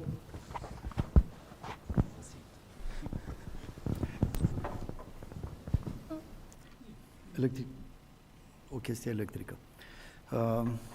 Bună ziua, încă o dată, și mă bucur să fiu aici și n-am să fiu aici ca am folosit nu, da? Pentru a vă vinde ceva sau a vă prezenta ce fac. Circular economy sau economia circulară înseamnă to share, e unul dintre principiile de bază și eu aș vrea aici să șeruiesc cu noastră opinii ale unui practician de economie circulară de peste 25 de ani. Mi s-au întâmplat lucruri și primul lucru care mi s-a întâmplat este că am realizat foarte târziu principiile economiei circulare, fiind un reciclator pur sânge. Și astăzi am realizat că sunt de fapt în partea cea mai de jos a economiei circulare. Reciclarea înseamnă aproape eșecul modelului de economie circulară. Economia circulară nu este pentru a recupera material, ci pentru a ține în funcțiune produsele și materialele pe o durată cât mai lungă de timp, să ajungem la reciclare în ultimă instanță. Nu vreau să vorbesc aici foarte multă teorie sau în calitate de profesor, din nou vă spun din ce am învățat din practică. Este o valoare de extracție atunci când un producător face un produs, ni-l dă, devenim fericiții proprietari al acelui produs fără să știm ce conține, fără a consuma produsul, noi de fapt consumăm funcțiunea lui. Vorbeam mai devreme de telefoane, un telefon mobil are în el aur, argint, alte metale prețioase și atunci când noi îl cumpărăm, adică devenim posesor, cumpărăm un lucru foarte valoros. Dacă noi am închiria, economia circulară este de a vinde uz și nu a vinde proprietatea materială. Dacă producătorul mi-ar da telefonul să-l folosesc și este sigur că aurul și argintul rămâne în posesia lui, atunci când eu nu mai folosesc, îl dau înapoi, prețul va fi mult mai mic. Modelul economic se schimbă foarte mult și îmi pare rău să spun, dar și aici, dar în multe țări din Europa, vorbim foarte emoțional despre economia circulară. Vorbim din perspectiva de mediu, din perspectiva deșeurilor. Este o problemă economică. La Ministerul Mediului legile sunt făcute, trebuie să colectați atât, trebuie să reciclați atât. Bun, avem niște ținte. De ce? Pentru că se poluează, trebuie să avem grijă de natură. Ok. În partea cealaltă, în zona economică, industriile spun, de ce risipiți materiile prime pe care noi vi le-am dat în uz și nu le readuceți în ciclul industrial? Avem nevoie de ele. Avem de-a face nu cu gestiunea deșeurilor, ci cu gestiunea resurselor. avem de-a face cu un model economic și nu cu un model de mediu.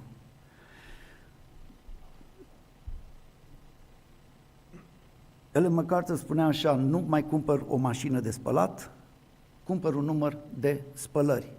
Nu mai cumpărăm o mașină, cumpărăm transport. Nu mai cumpăr mobilier, ci cumpăr uzul lui.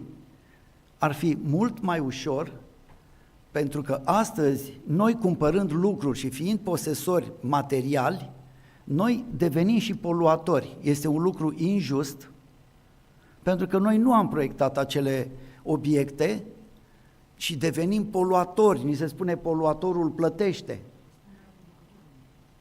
Răspunderea producătorului a venit mai târziu. De fapt, ce se întâmplă? Astăzi avem de-a face cu un model în care, așa cum a spus Ianeș Potocnic, dacă nu mă înșel, avem de-a face cu privatizarea profitului și cu socializarea costurilor. Managementul deșeurilor la nivel de municipalitate nu înseamnă nimic altceva decât un cost social. Nu există suficientă expertiză, fluxurile sunt amestecate, lucrăm cu produse care au fost, sunt rezultatul designului unor persoane care nu s-au gândit de la început că acele lucruri vor trebui să se întoarcă în industrie. Și ce se întâmplă astăzi, de exemplu, Returo, este un fel de justiție socială. Și de fapt și un lucru natural, pentru că tu ca și consumator, am fost până acum conștientizați, de parcă consumatorul nu este conștient, și educați pentru că nu este educat. Educat pentru ce? Conștientizat pentru ce? El trebuie informat. Informația trebuie să sosească atât de la autorități centrale, dar mai ales de la autorități locale. Orașele sunt atât centre de consum, sunt acele târguri în care lumea venea de la sat și unde consumul a crescut și a tot crescut, și astăzi avem metropolele care generează peste 85% din deșeuri și peste 75% din emisii. De aceea, economia circulară și principiile ei ar putea duce la o înverzire a unui sector de viață a comunității locale. O să fie mai greu de tradus, vorbeam cu Raul mai devreme, cea mai verde comună a fost comuna primitivă, pentru că atunci oamenii luau din natură numai ce aveau nevoie și de regulă returnau, fiind parte a unui flux biologic. Astăzi, după Revoluția Industrială, umanitatea a început să producă mult, să consume mult, să-și dorească confort, să-și dorească o poziție socială prin valoarea lucrurilor pe care le consumă, și de la un trai în care noi depindeam de natură, astăzi am ajuns într-o situație în care natura depinde de noi. De asta spunem să protejăm mediul, este probabil că o aroganță a noastră, a speciei umane, când de fapt ascundem frica în spate că de fapt noi trebuie să ne salvăm și nu natura trebuie salvată. Cred că economia circulară este și o economie a păcii, pentru că ținând în circuit materiile prime care astăzi, dacă ne uităm, toate electronicele, mobilitatea electrică, bateriile litiu-ion, materiile prime vin din zone de conflict. Și atunci o să facem conflicte pentru a avea acces la materii prime. Odată ce ele se află în uz în țara noastră, putem să le rotim o dată, de 2 ori, de 3 ori, de 4 ori. Am auzit o discuție referitoare la trecerea la mobilitatea electrică.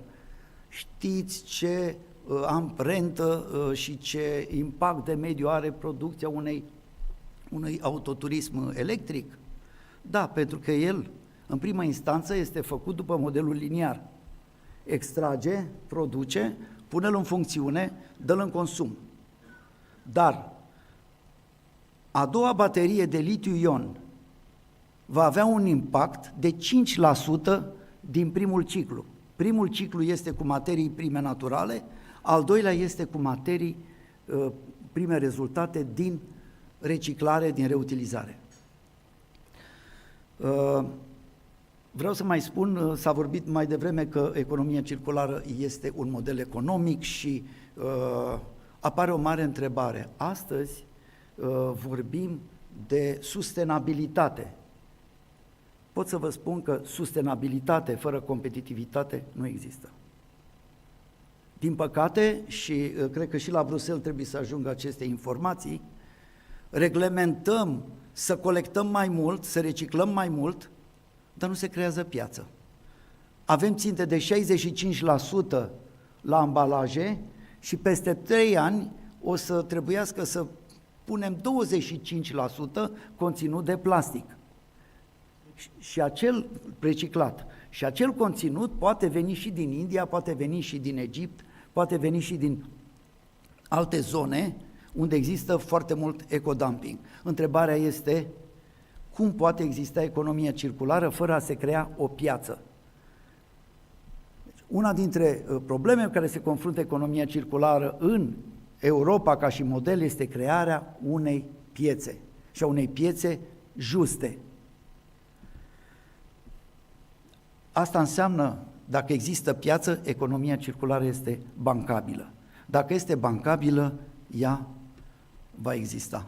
Cam atât. Vă mulțumesc. Că suntem pe ton de nu mi-ați înșelat așteptările, ați lăsat niște cârlige așa pentru episoade care vor urma în geopolitică, în tot felul de alte discuții extrem de importante și de complexe. Și tot pentru că suntem pe ton de nu veți lua pauză de cafea, din vina mea, bineînțeles, data viitoare o să vreau să fiu eu acolo, să vorbesc mult și altcineva să se chinuie să-mi taie microfonul, dar oricum vă mulțumesc foarte mult, cred că ceea ce aveți de livrat către cei care le ascultă este extrem de valoros și apreciez foarte tare faptul că sunteți aici.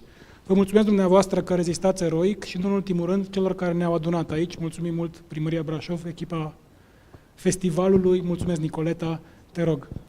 Vă rog să îi prezentăm pe colegii din următorul panel. Mulțumesc și eu foarte mult, atât ție, Raul, cât și invitațiilor noștri. Vă invit, bineînțeles, pe tuturor să rămâneți la cină. Într-adevăr, nu mai luăm pauză de cafea, dar cu drag vă invităm să vă luați o cafea dacă doriți să o beți și să reveniți în sală sau o apă. Când am căutat un partener pe zona de planificare urbană, ne-am oprit la European Urban Initiative și am trimis mail, i-am invitat să fie partenerii noștri. Ne-a răspuns Alexandru Matei, cu care am avut o conexiune foarte bună. Alexandru este interesat să înțeleagă modul în care funcționează așezările umane și să co-creeze soluții inovatoare, juste și durabile pentru acestea. El și-a dedicat energia îmbunătățirii vieții comunităților locale din Europa. Drept urmare a lucrat pentru și cu sate, orașe și regiuni din întregul nostru continent.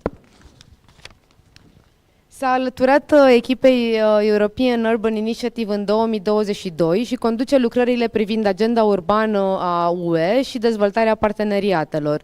Înainte de aceasta, el a inițiat, dezvoltat și gestionat diverse acțiuni, proiecte și propuneri de finanțare, inclusiv Horizon 2020, ca parte a organizațiilor non-profit și pentru profit. Studiul său este înrădăcinat în urbanism și aceasta este și pasiunea lui. Ce vreau să spun este că în momentul în care ne-a răspuns la e-mail și am văzut că ne răspunde un român, am zis wow, ce fain. Și apoi când am avut primul call cu el și ne-a spus că este din Brașov, am zis e clar, s-au aliniat planetele. Prin urmare l-am invitat să fie moderator al panelului de planificare urbană și spații verzi. Îl invit pe scenă pe Alexandru Matei. Îți mulțumesc pentru tot sprijinul de până acum. Cu mare drag. Mulțumesc mult pentru această introducere extraordinară. Aș avea foarte multe de zis la toate sesiunile, toată informația care a fost dată până acum. Aș începe cu faptul că dacă n-ați avut cafea, o să vă dau eu acum, o să avem un speed process. Și invit și pe cei din spate, aici în față va fi frumos, va fi cea mai mare bună energie și va fi și respect pentru colegii noștri care au venit foarte departe. And that reminds me, I will shift the entire session in English, and I will start the process.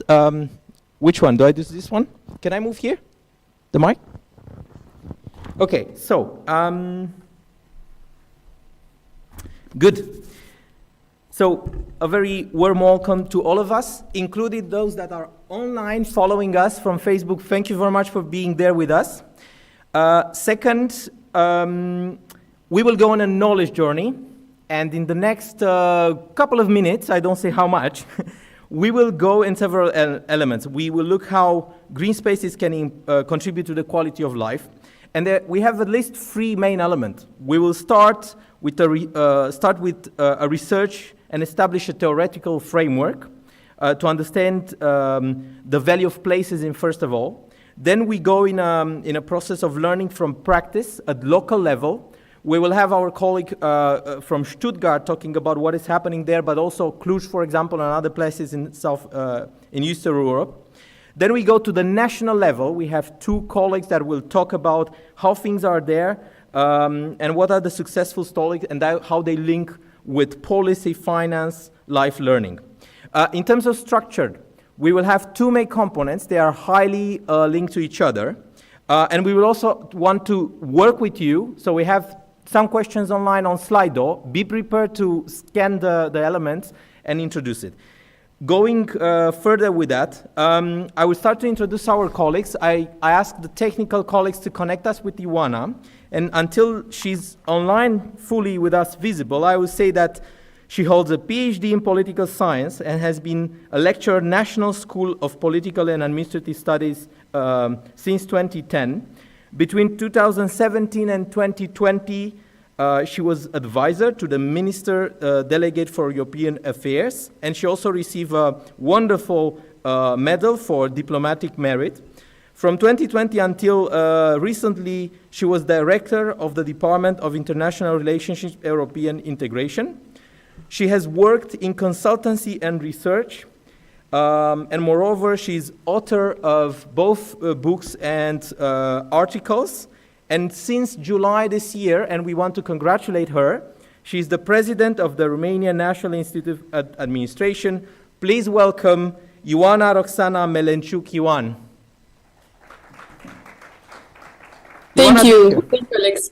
Excellent. I will speed up because I want to have all the colleagues here. So, the second person I want to invite is, he holds a degree in architecture from Technical University Braunschweig with a focus on urban design. He works for notable planning offices from London, such as Burnsplas, Nice, and Thibaults. He has been working in public administrations from 2010, including in the famous and beautiful city of Freiburg. Since 2022, he is the head of the development of urban planning and housing in the city of Stuttgart, Germany. Please welcome Thorsten Dohn. Thorsten, please, here. I will continue, so we have all the colleagues here. He holds a PhD in International Relationship and European Studies from Babes-Bolyai University, Cluj-Napoca, and he also studied in the East Paris University. He started working in Cluj-Napoca City Hall in 2006, where he made a wide contribution to management and implementation of public projects, including the project of Cluj Future of Work, financed under the Urban Innovative Actions. From 2020 until 2022, he was the Director of Communication, Local Development Project Management in the City Hall of Cluj, and since 2022, he is the Secretary of State in the Ministry of Investment European Project. Please welcome Ovidiu Câmpean. And I will continue. He studied and later obtained a PhD at the University of Nottingham and is an accredited architect and planner who worked in the public and private sector. His research has focused mainly on urban design, design governance processes, and public space. He was awarded several prizes. I don't have time the entire weeks to say it, but the recent one is Sir Peter Hall Award for Excellence in Research and Engagement 2022. He writes regularly academic and non-academic works, and he's regular advisor to government agencies. He's chair of the Place Alliance and currently professor of urban planning and design in the Bathurst School of Planning, UCL, University College in London. Please welcome Professor Matthew Carmona. I hope my input is already enough of coffee. Again, if you want, come closer here so we can talk and interact with our colleagues. In between, because I want to activate you, I asked the technical colleagues to put in the Slido. In the next seconds, what I want you to do is to scan the image, the QR code. I'll put the code in the Slido man, and I would like you to vote a couple of things as soon as we have it on the screen, because it's important to have your opinion and to connect with you. So this is what we are trying to do, I suppose, technically. Should I maybe ask the first question until it pumps on the screen? So, is it all okay? Yeah? Good, it works. So I will jump to the first question so we win time. Please think about it. How well do you understand the natural system in the city you live or work? So based your own estimation, and we will very soon have it on screen so you can vote. And then I have two other quick questions to link with that.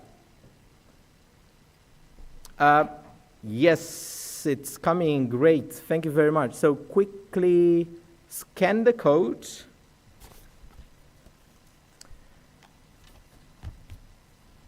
For those online, you can also look on the screen, scan the code. We don't forget about you, and we're happy to have your input, please.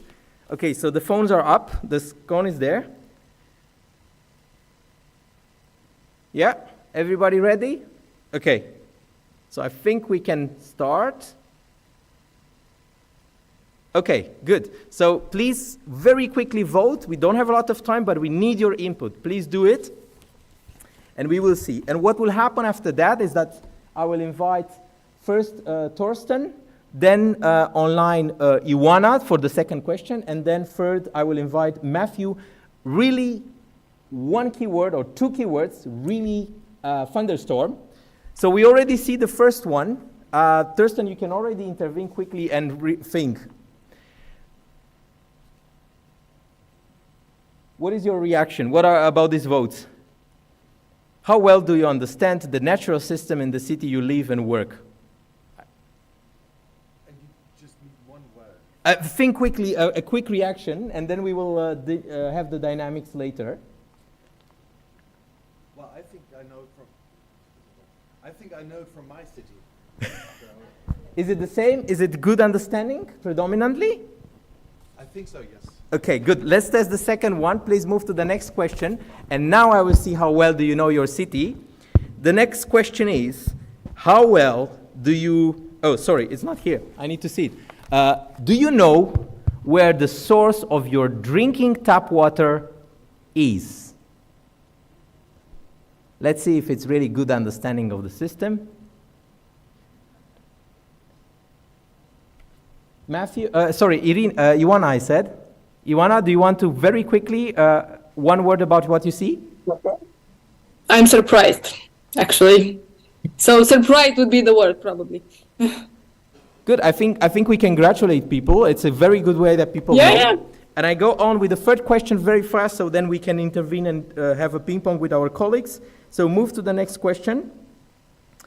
And this is something I really like. What percentage of jobs are directly linked to nature or green areas creation or management in your city? So if you consider all the jobs, black market, gray market, and normal market, how much do you estimate is linked with green nature? And now, for this, Matthew, whatever you feel like, just pump in. Yeah, excellent. Put the percentage. Okay. 1, 5, 30, 0, 5, 15. Well, I'm sure that's exactly right, because we have a very clever audience.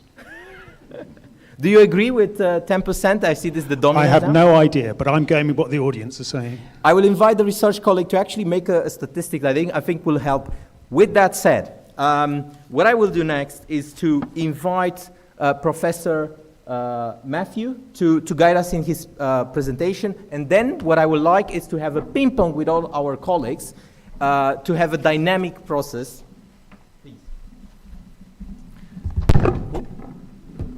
Well, thank you very much. It's a great pleasure to be here.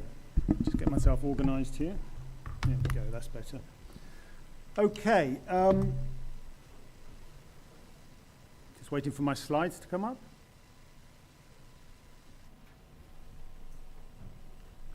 Oh, there we are. So I'm going to talk about the design of places, the design of cities. As we heard earlier, half the world's population live in cities, that's over 4 billion people. But do cities offer us the quality of the built environment that we should expect as citizens? Now, I've really spent my working life trying to study the way that we design cities, and I would argue that no, we don't on the whole. We don't have that quality of place that we should expect. Too often, we sort of fail to understand the value of well-designed places, or even what good design, good urban design might be. Now, is this working?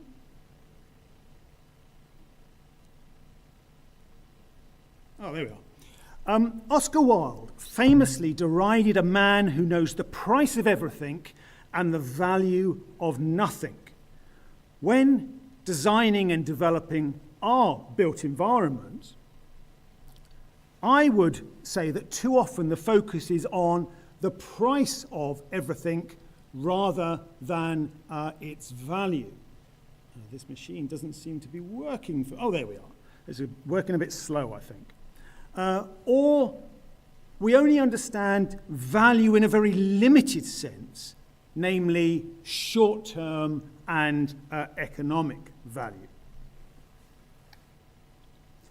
Now, over the years, I've had many local politicians, planners, community representatives contacting me to ask how we can convince others, namely those with the money, that a better designed built environment is something worth investing in. In other words, that it has value beyond its price.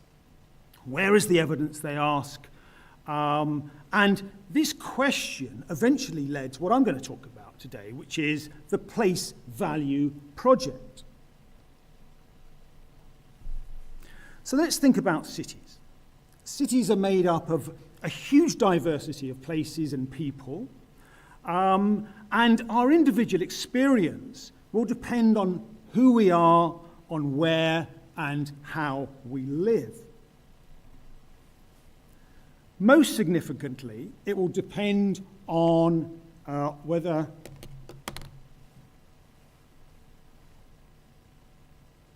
is that working? That's not working either. Oh, there we are, that's working now. So most significantly, it will depend on whether we live in places of poverty or places of prosperity. But whoever we are, I would argue that the quality of places, and most specifically how they are designed, will profoundly impact on our experience of those places. This experience of place is fundamental to our physical and mental health and sense of well-being. Place underpins economic productivity and opportunities. Place dictates the social and cultural experiences available to us. Place has an impact on our democracy, community togetherness, and sense of empowerment. It impacts on environmental emissions and pollution, and influences real estate markets of all types. The quality of places, specifically how they are designed, influences all of these things and more. But you don't have to believe me. I'm already convinced. The Place Value Project aimed to give those good local politicians, planners, community representatives, the ammunition they needed to make the case that design quality was something worth investing in, and to help them to convince others.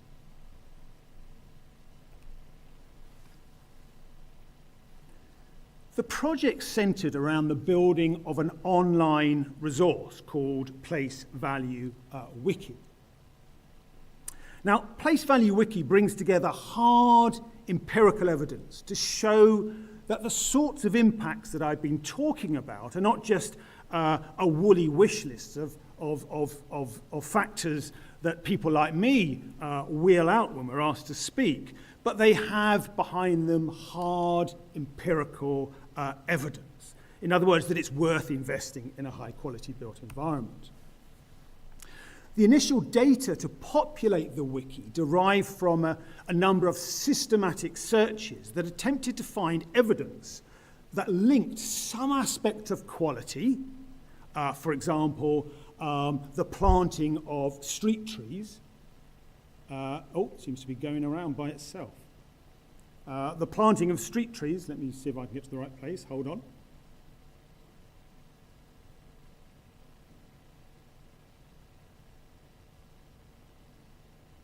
Sorry about this. So the planting of street trees, for example, and what impact that had on walkability. Did more people walk because the quality of the built environment was more conducive to walking, and therefore was there, for example, a health dividend? So initially we started with almost 14,000 resources, online resources. We whittled that down to 300 of the most empirically robust studies, international studies, and the aim was to compile and synthesize the evidence and to make it available through the wiki in a way that others could use, that linked different aspects of value with different aspects of quality, in other words. And in the process, it revealed new, different perspectives on quality and value. Starting with value. This is really not working for me today. It's going backwards and forwards.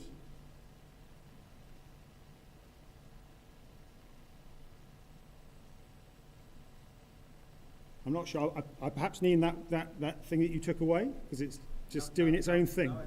Yeah, I think it's right.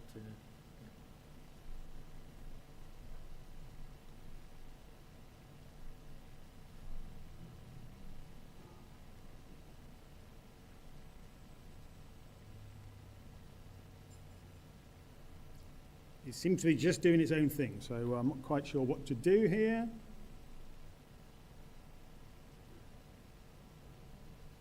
Could I have the thing that you took away? Because this one doesn't seem to work.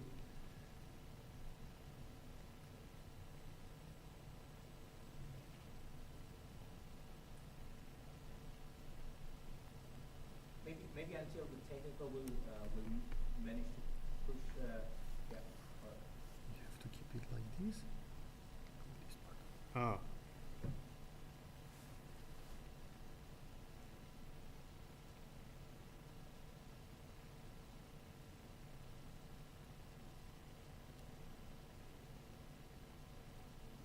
Okay, so starting with value, the value of something is often equated to its worth in narrow economic terms. But value also has a much broader meaning that equates to the importance or the significance of the thing being valued. Another way of thinking about value, therefore, is the degree to which different qualities of the built environment impact either positively or negatively on different policy priorities. The wiki, consequently, tried to gather together evidence under 4 big-ticket policy arenas, the sort of things that governments everywhere are interested in: health, society, the economy, the environment. And these are the areas, of course, which elections are won and lost.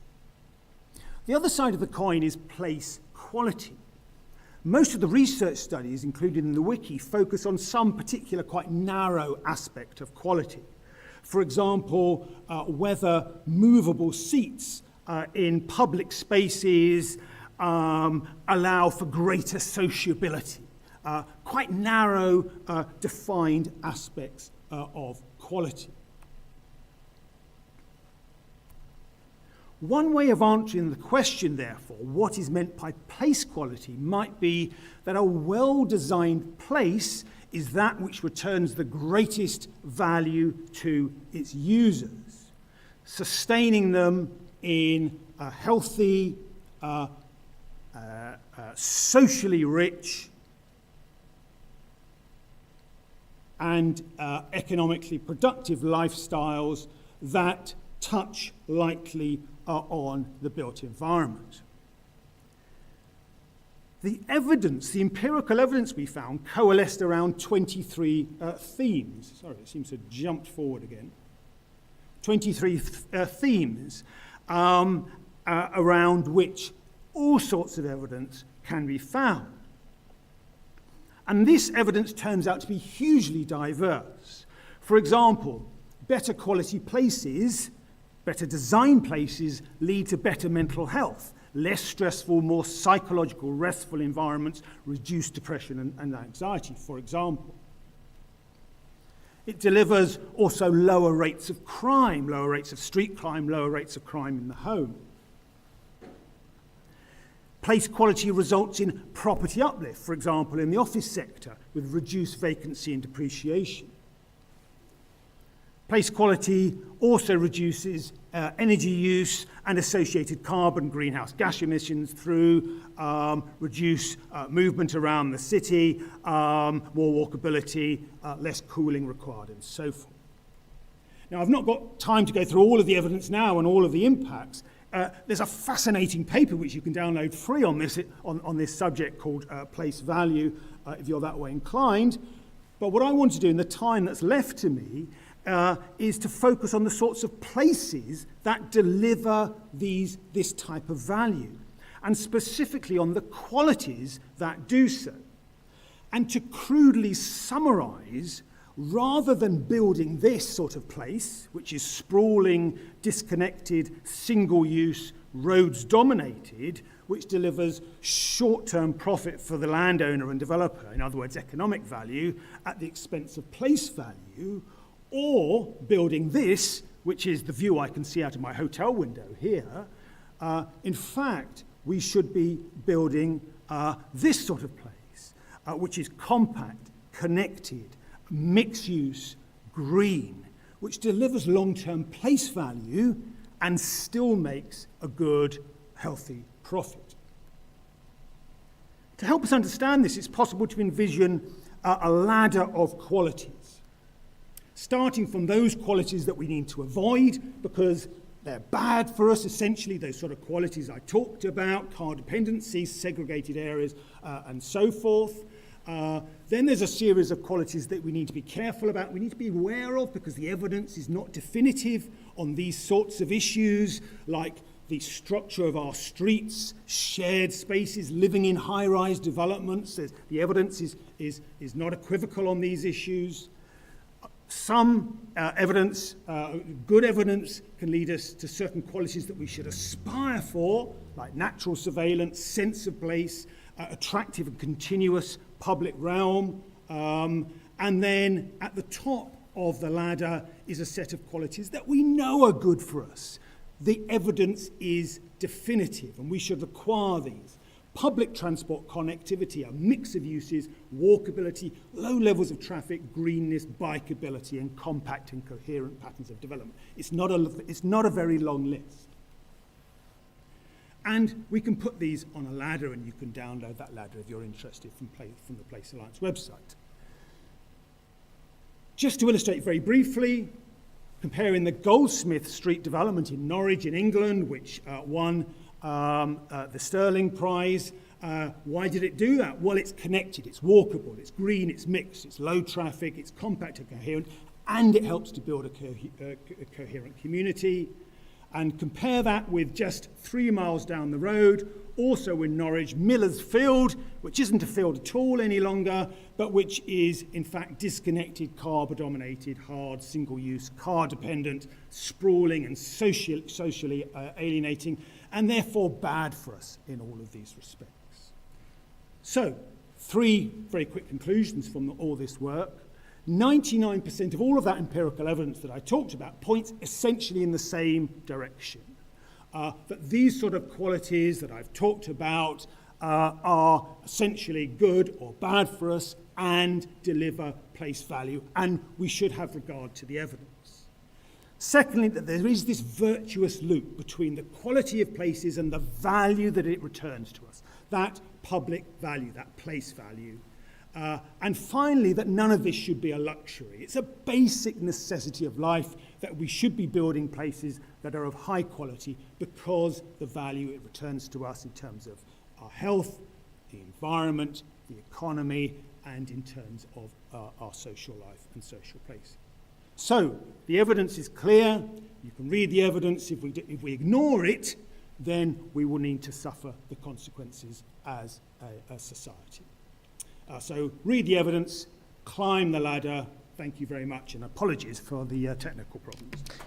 Thank you very much for that, and that's very good to have theoretical part, and I'm ready to go on the ladder.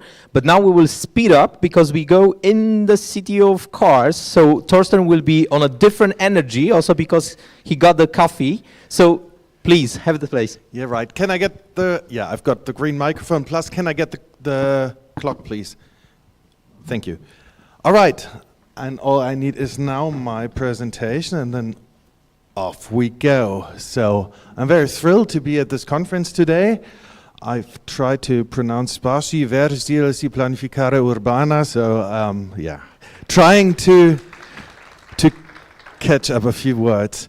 But now we're going to the southwest of Germany, to the city I'm living in and working for, the city of Stuttgart. You can see a bit of our inner city here in the Valley Basin, so just for you to get a feeling of the size, we're a bit smaller than Athens, Copenhagen or Łódź. We're a bit larger than Dublin, Lisbon or Riga, but we've got a pretty large metro region in conurbation. So the inner conurbation is almost 3 million, the metro region is more than 4 million. And as we just heard, it's a city of cars. It's the cradle of cars. It's where Gottlieb Daimler invented the car. But we go back a bit further, know your history. So again, on the right side, we see where Brașov is, where Stuttgart is. And it was the Hungarians that are the reason why this city was built. Why? Because around 950, Hungarian horsemen, horseback warriors, pushed into Western Europe, and the medieval German Empire didn't have anything against that. So horse breeding farms, studs had to be founded, and one of them was founded here. And that's also the name Stuttgart, Stuttengarten, Meergarten. Meer is female horse. So that's where it's from, and you see the horse, that's also in the coat of arms, which is also in the signet of both Porsche and Ferrari. It's not a male horse, it's a female horse. More interestingly enough, it was founded in the side valley, in this valley basin, which was good for green meadows, and eventually there was a fortress, then a town, which eventually grew to a medieval city. And you shouldn't build a city in a small valley basin on the side like that. Not if it turns to be a big city. So this city, a lot of people know it from industry, Mercedes, Porsche, Bosch, etc. But it's also a city of dance, a city of hip-hop, a city of a lot of tunnels, a city of derivative stock exchange, of a cock railway. That's my personal favorite one on the right-hand side, with a mobile bike stand, so you can cycle downhill and then go up with the cock railway, the tram. So we're looking now into, now I've got the same problem. Let's try it again. There we go. Okay. So On the right-hand side, we see chlorophyll. That's where the green is coming from. But there's a lot of places where you can put it in a city, and we'll have a quick look why we do it, what are the reasons, where can we put it, and what are also the options for the future. So we need green for climate protection, in protection from heating and overheating. We need it for quality of life, and we need it for biodiversity and natural resources. Again, you see on the right-hand side this valley basin right in the middle, and moving on in the center, you see we had, before the turn of the century, we had 30 heat days in the city, and the projection for the middle of this century will be we're gonna double it. And if you've got this geographical position like that, you really have to watch out for the air channel, the cold and cool air that's flowing down from the hills at night, cooling down the city. Because if you close those air channels, then you get really, really hot Julys, Junes, August, etc. And the heat is not going to go away, and everybody's going to buy air conditioning and blowing out even more hot air. So you will barely find any new high-rises in the city center, and we're doing a lot of planning how to tackle it and make sure the cold air can actually flow in. Thinking about stormwater and rainwater, we have had a big project on a sponge city, so the ground sucking up water, and we'll see an example for that later on. This street is right in front of my office. The trees, of course, have been there for a long time, but until 2 years ago was full of cars. This is a bicycle street, and we didn't even completely rebuild it. We just chucked out all the parking spaces, apart from disabled parking, and put in bike stands, benches, mobile trees, in tree planters, etc., etc. And I agree with my head of department for public and streetscape, etc., that it looks so nice we don't even have to change it, at least not in the next 10 years. Again, that's our vocabulary, so what you can do if you still have a tram, which we have, you can have green rail tracks. Green roofs is a big topic. We only have green roofs. The problem for us is how can we combine green roofs and photovoltaics, but we've got a solution for that.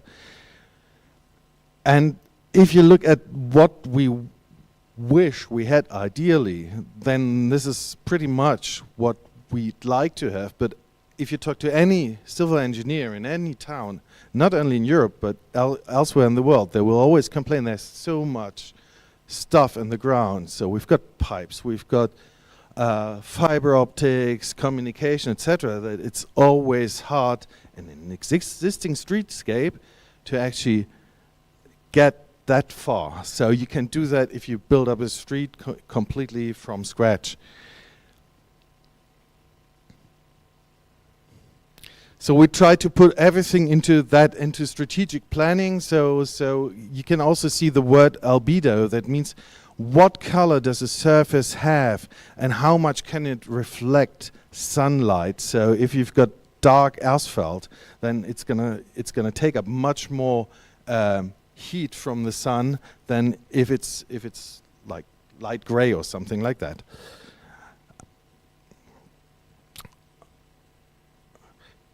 So on the left-hand side, you can see a little bus stop shelter, a bus shelter that's got a green back. So that's also something we are experimenting at the moment, if this could be a solution for the public space. But I can also show you a really cool project that isn't a solution at all. This is a new project that has a completely green facade, but it's not rooted in the earth. So this, we were talking about where's our drinking water from. This just needs a lot of drinking water in the summertime, and that's not sustainable, taking out water from, in our case, the Lake of Constance, and pumping it 100 kilometers north to have a green facade like this. So we also have to try out new things and then say, well, this is not really the solution for the future. We've seen in any city, I also have seen it for Brașov, like our market squares where parking spots. So we are trying to push out cars from the inner city and redesign the streetscape.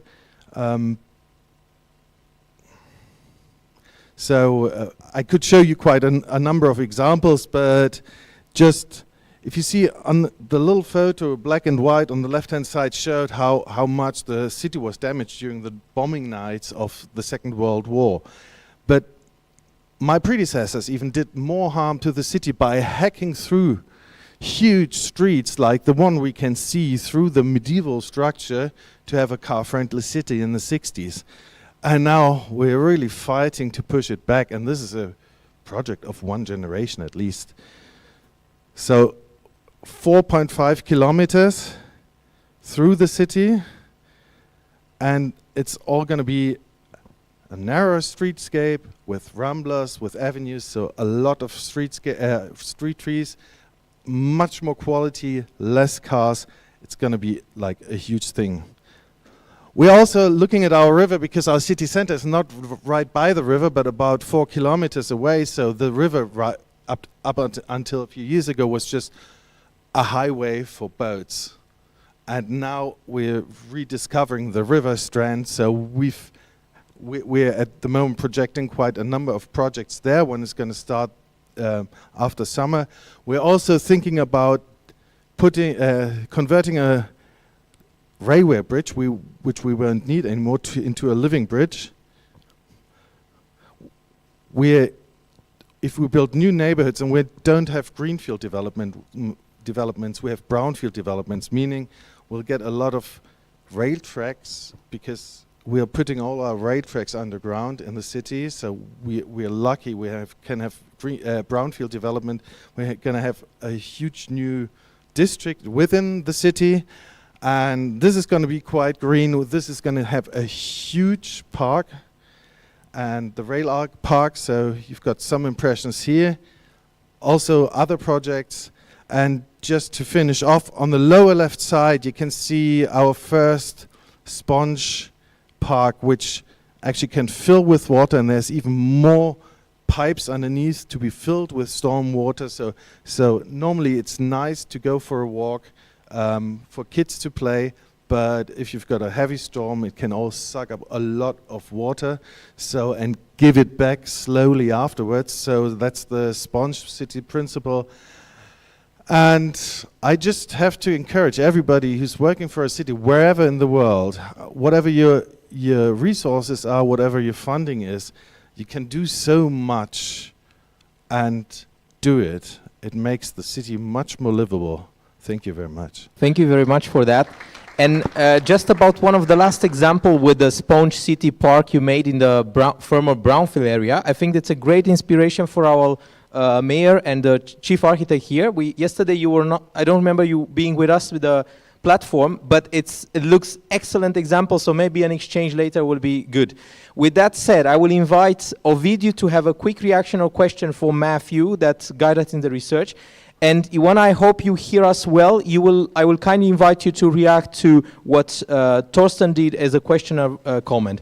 Ovidiu, please. Thank you very much. I will have a reaction, and I think that first that we need to agree all that Romanian cities can speak the same language as European cities in terms of sustainable development. So I will take the message of quality of public spaces, quality of public projects, and I will take also the message of the mistakes of the past. And I thank you, the colleague from the US that is still here.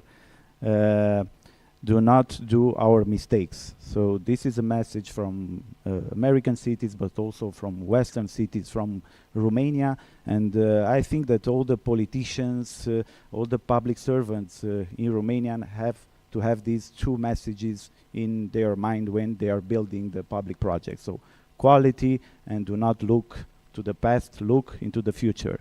And of course, we are having now a lot of opportunities, a lot of financement from European Union, from national budget, local budget, so do not waste that money. Thank you.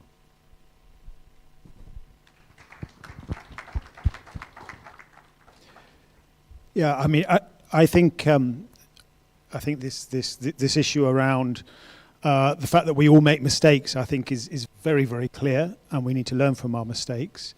I also take the point that actually we've got to be a little bit careful about being too trendy.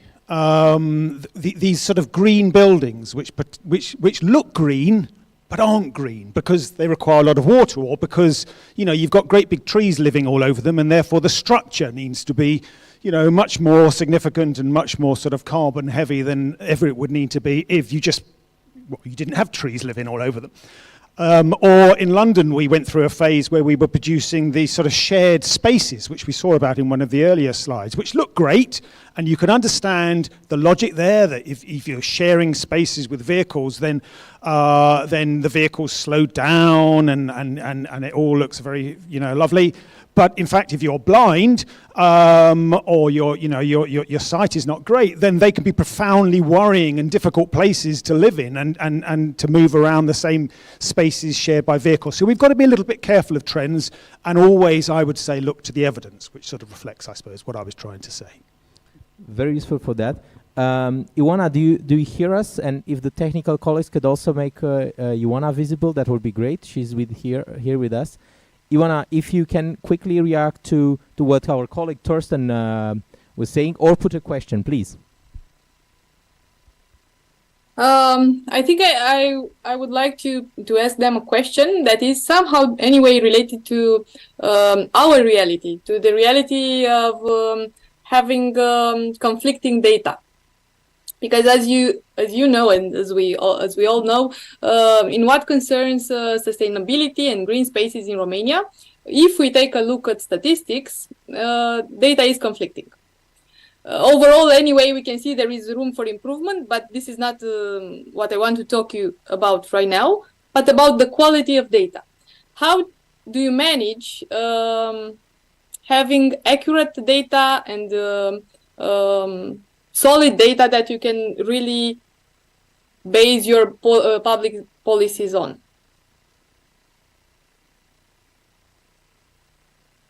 If I'm going to answer first, I think we've got quite good database, but at the end of the day, we need political discussions. So first of all, you have to sort out the data so it's not completely wrong.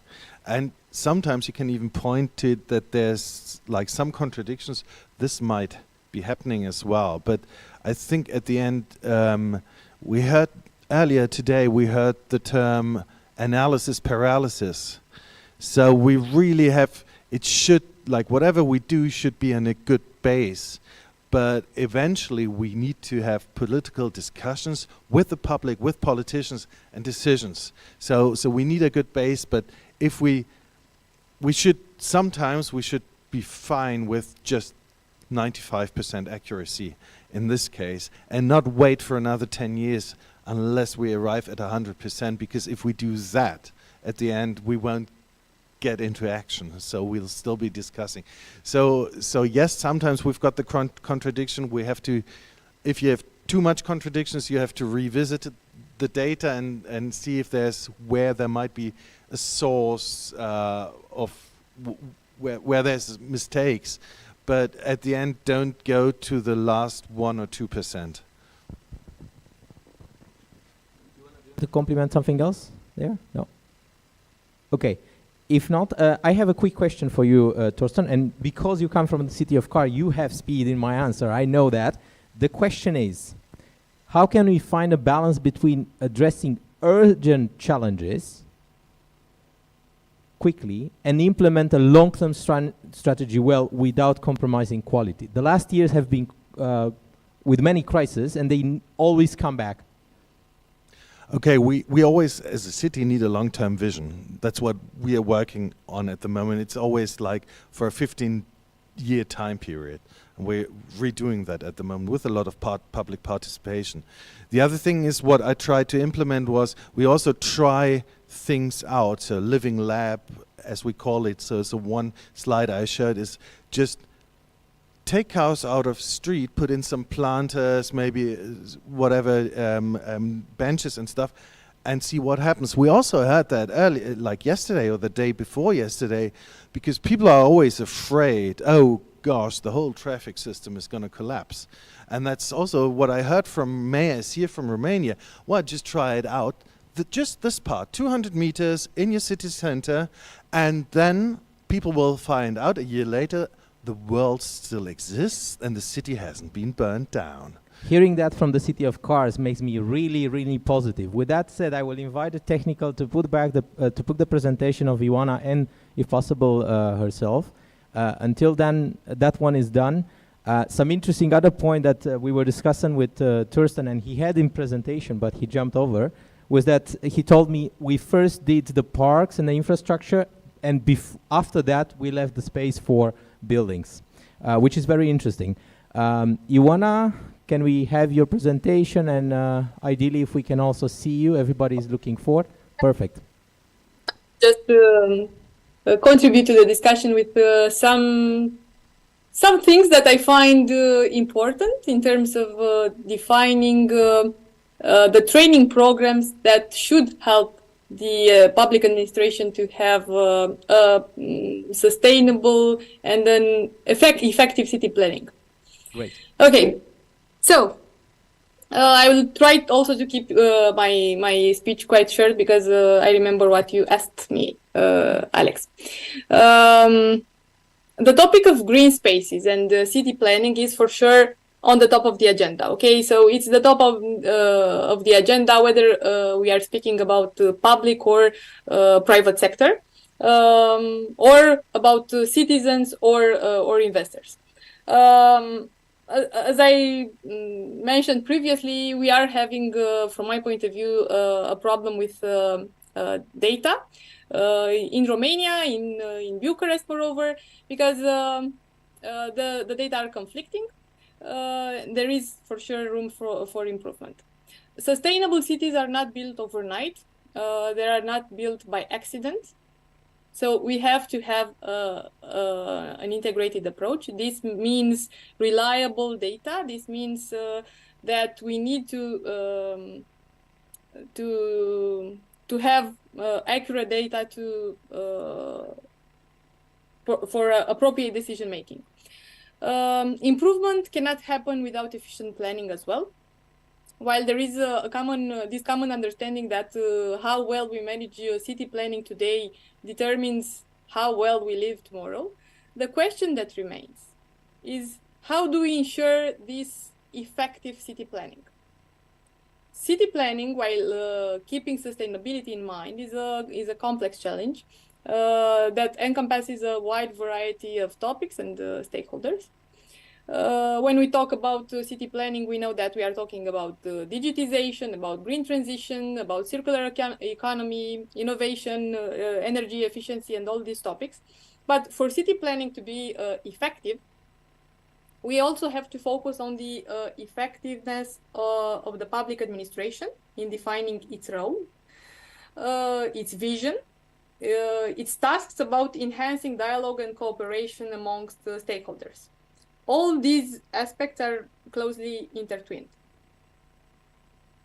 For effective planning, we need, and here I talk mostly about public administration in particular, we need a unified vision, a common purpose, and the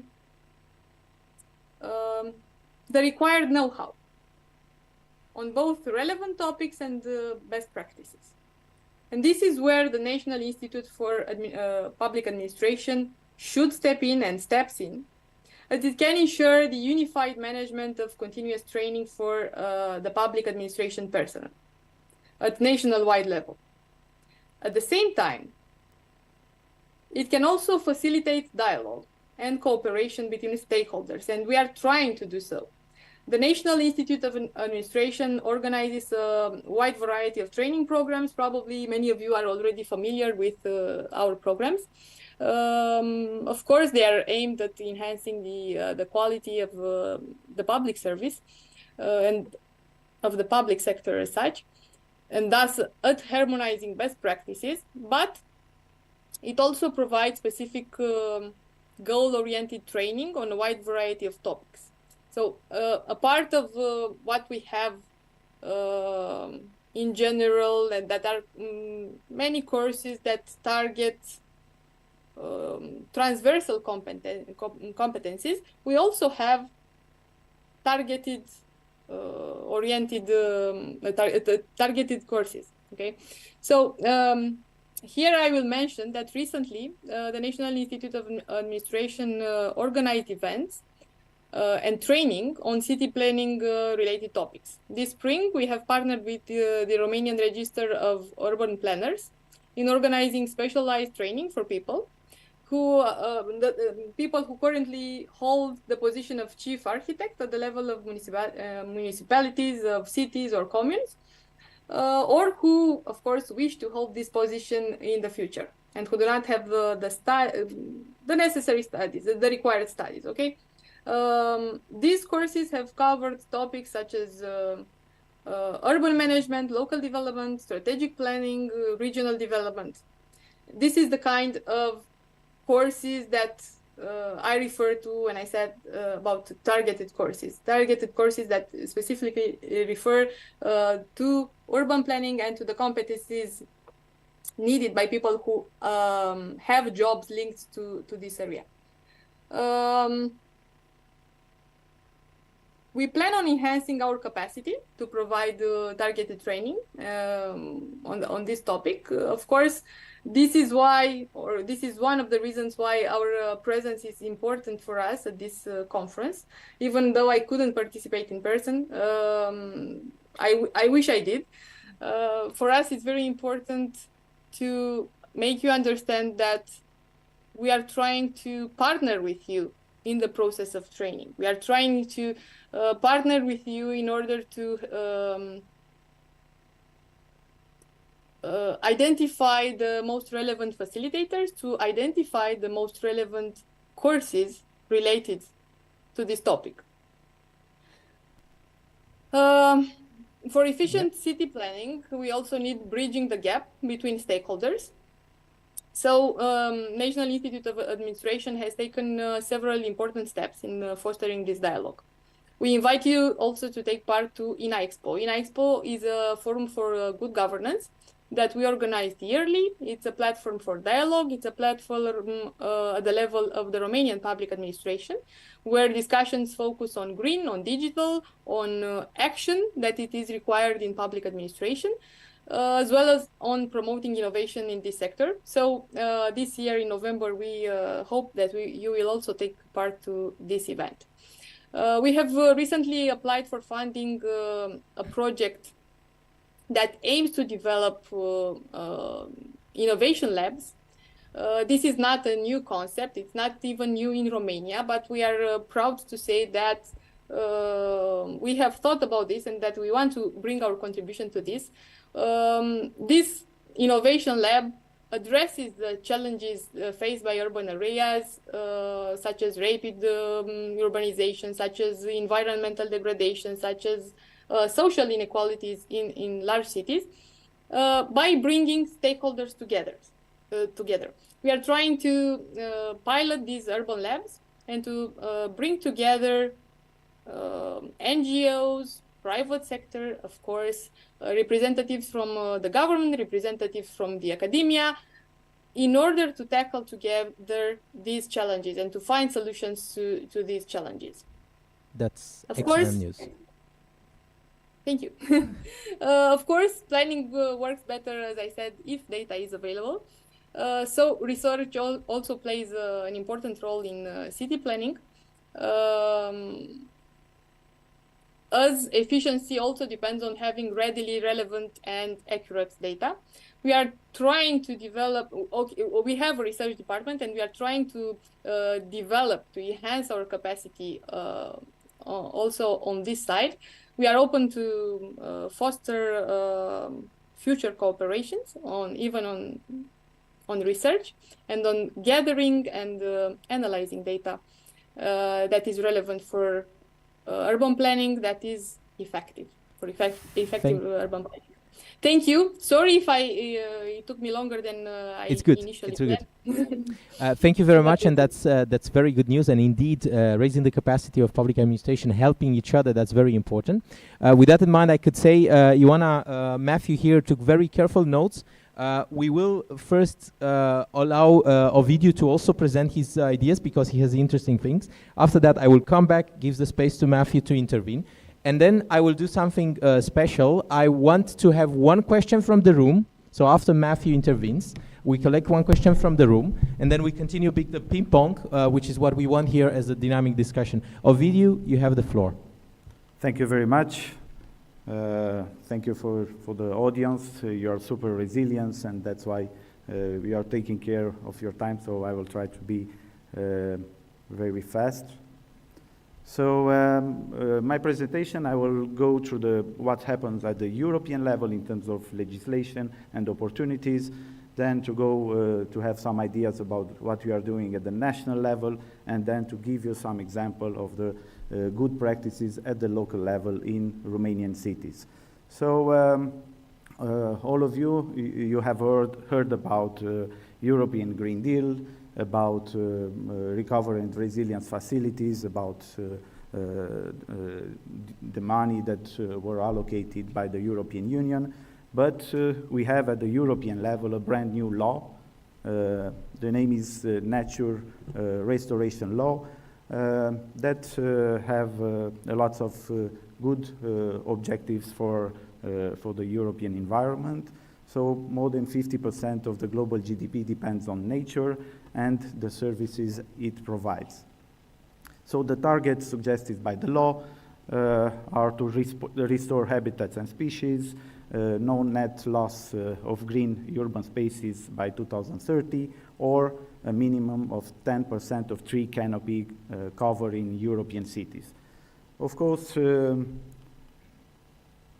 we, at the European level, we are thinking also about the climate impact and the urban green spaces, as already was being presented, creates a lot of benefits for our societies and for our communities.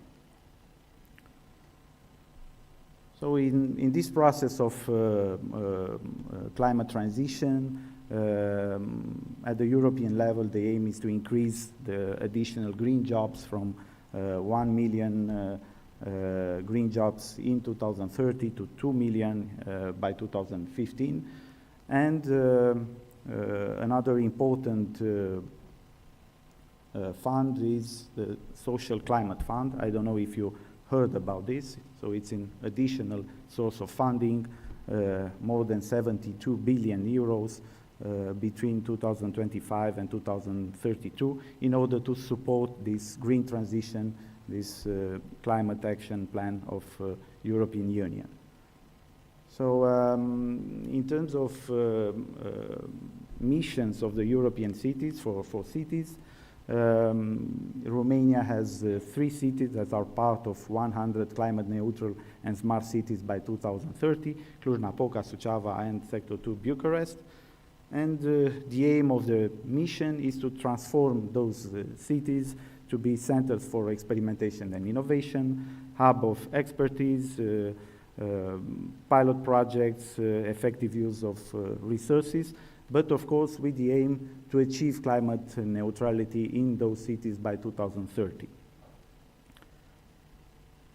So at the national level, we took the initiatives. We are 5 ministries that we are working together to launch a mirror mission cities hub in Romania, and to launch a call for proposal for 10 cities, 10 Romanian cities that will follow the path towards climate neutrality by 2035. So we want to take all the experience from the European Commission, from the European level, in order to transform and to have a Romanian missions for the cities. Here I want to give you some data. So the cities are responsible for 70% of the CO2 emissions. So that's why we think that the cities are appropriate for having good public policies in order to achieve climate neutrality. So these are the ministries that are part of this initiative, and I hope that soon this year we will be able to launch this mirror mission in Romania. Another data at the national level is that Romanian economic growth was coupled with a remarkable reduction of greenhouse emissions. Actually, we are leader at the European level, so we already achieved in 2020 to meet the requirements for the Fit for 55 package. So we reduce with more than 55% the emissions in Romania, but of course we will not stop at this, and we will go forward with the ambition of reduction the greenhouse gas emissions. So coming back at the local level, because we are at the Cities Forum, I want to present some examples of good projects from Cluj-Napoca.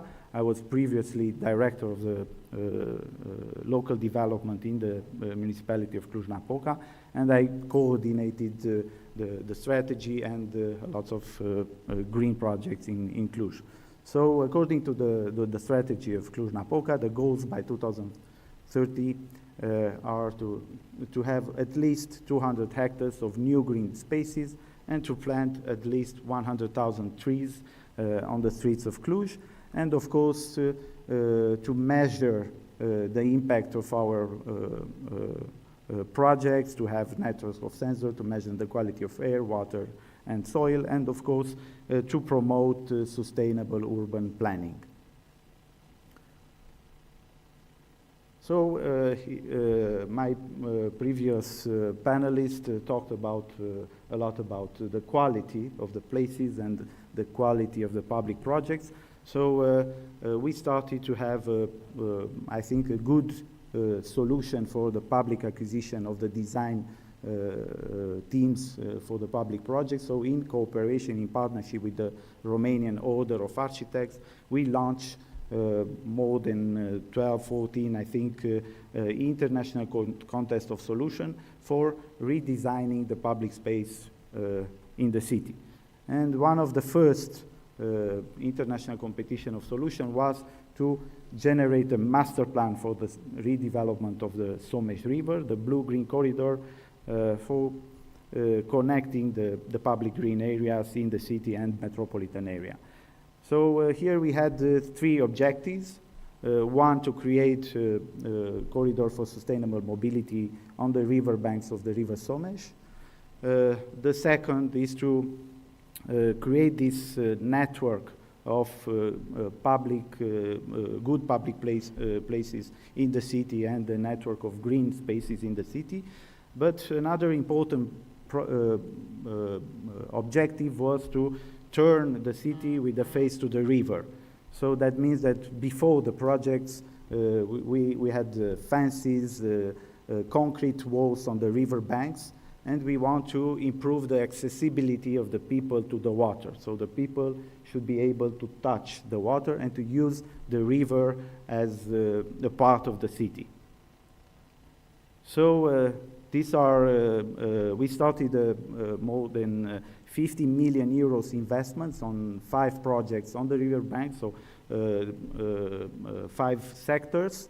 Those are ongoing projects that will be finalized this year. So you will see in the pictures some of the images. Some of my colleagues from Cluj Architects, they put on Instagram a picture, welcome in Copenhagen, and there were a lot of comments that said, have a nice holidays, and they do not believe that those images are from Cluj. So I will go faster. You can see how close to the water the people can be in a good project, good reshaping of the river banks of a river in a city. We even have a beach. I think it will be it's not finished, so we are under ongoing works, but the people are already taking over the beach. So I think it will be the biggest beach in the Central and Eastern Europe in a city.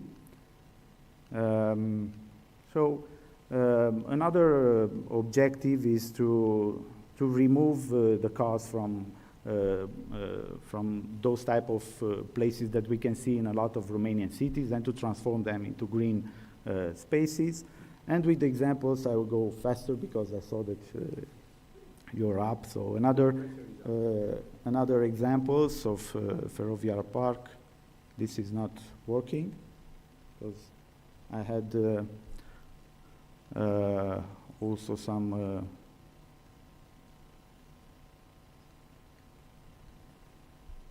why it's not working? Maybe the battery?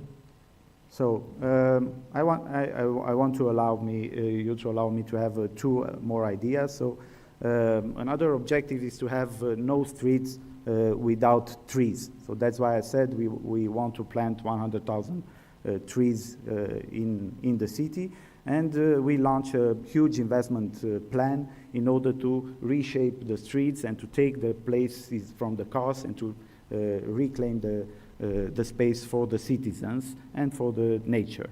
And here you are having a lot of other examples.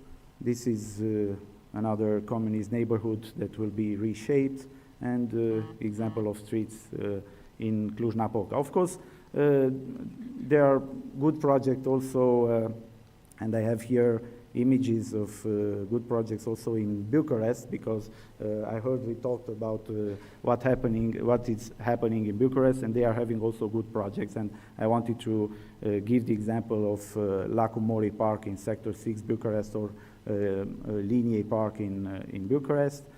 And I will leave you with some examples if we can change the nature of the city, with another good idea of rainwater management. So to use open natural ditches with the role of be a filter and to conduct the water into natural rotation basin, and to use the water for the park. And this is a solution that we use in Ferroviarilor Park in Cluj-Napoca. And the last idea is cities are changed as much by ideas as they are by things or technologies. So, in my opinion, you should use participatory governance when you are building the public projects, because the citizens are often more advanced than the public servants or the public administration. So thank you very much. That's a great last message for this. Thank you very much, with the examples and the awareness from national level, and also examples, and also good to know about the preparing us for the impact of nature restoration law, which will come a lot to the local level. With that said, Ioana, I hope you're still with us. We don't see it all the time, but I know Matthew carefully took a lot of notes and ideas. And he wanted to have a short intervention, correct? I can. I'm not sure I took the notes, but the only thing that I did note down was capacity, resources, complexity, data, and fragmentation. These are all the problems that I heard about, and they're exactly the same back home in England, and almost anywhere I go to, the same problems. And sometimes, I'm not saying this is the case here, but it's certainly the case back home. Sometimes they're seen as reasons not to do anything. And in fact, I think what we really need is vision. We need vision from our politicians. We need vision from our planning, our planners, from other officers within our local authorities and so forth.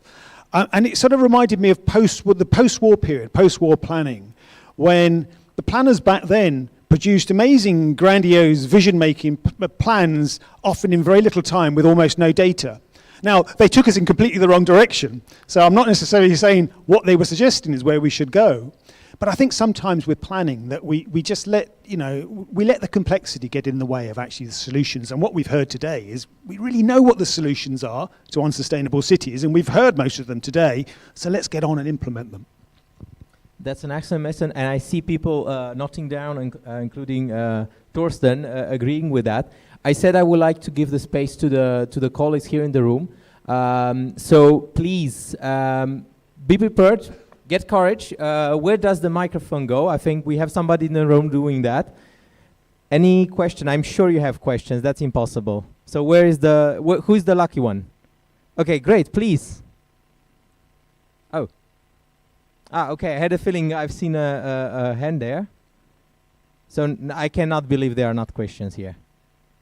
No? Okay. Until you get the courage, and I will come back to you, I will post a question to our colleague here.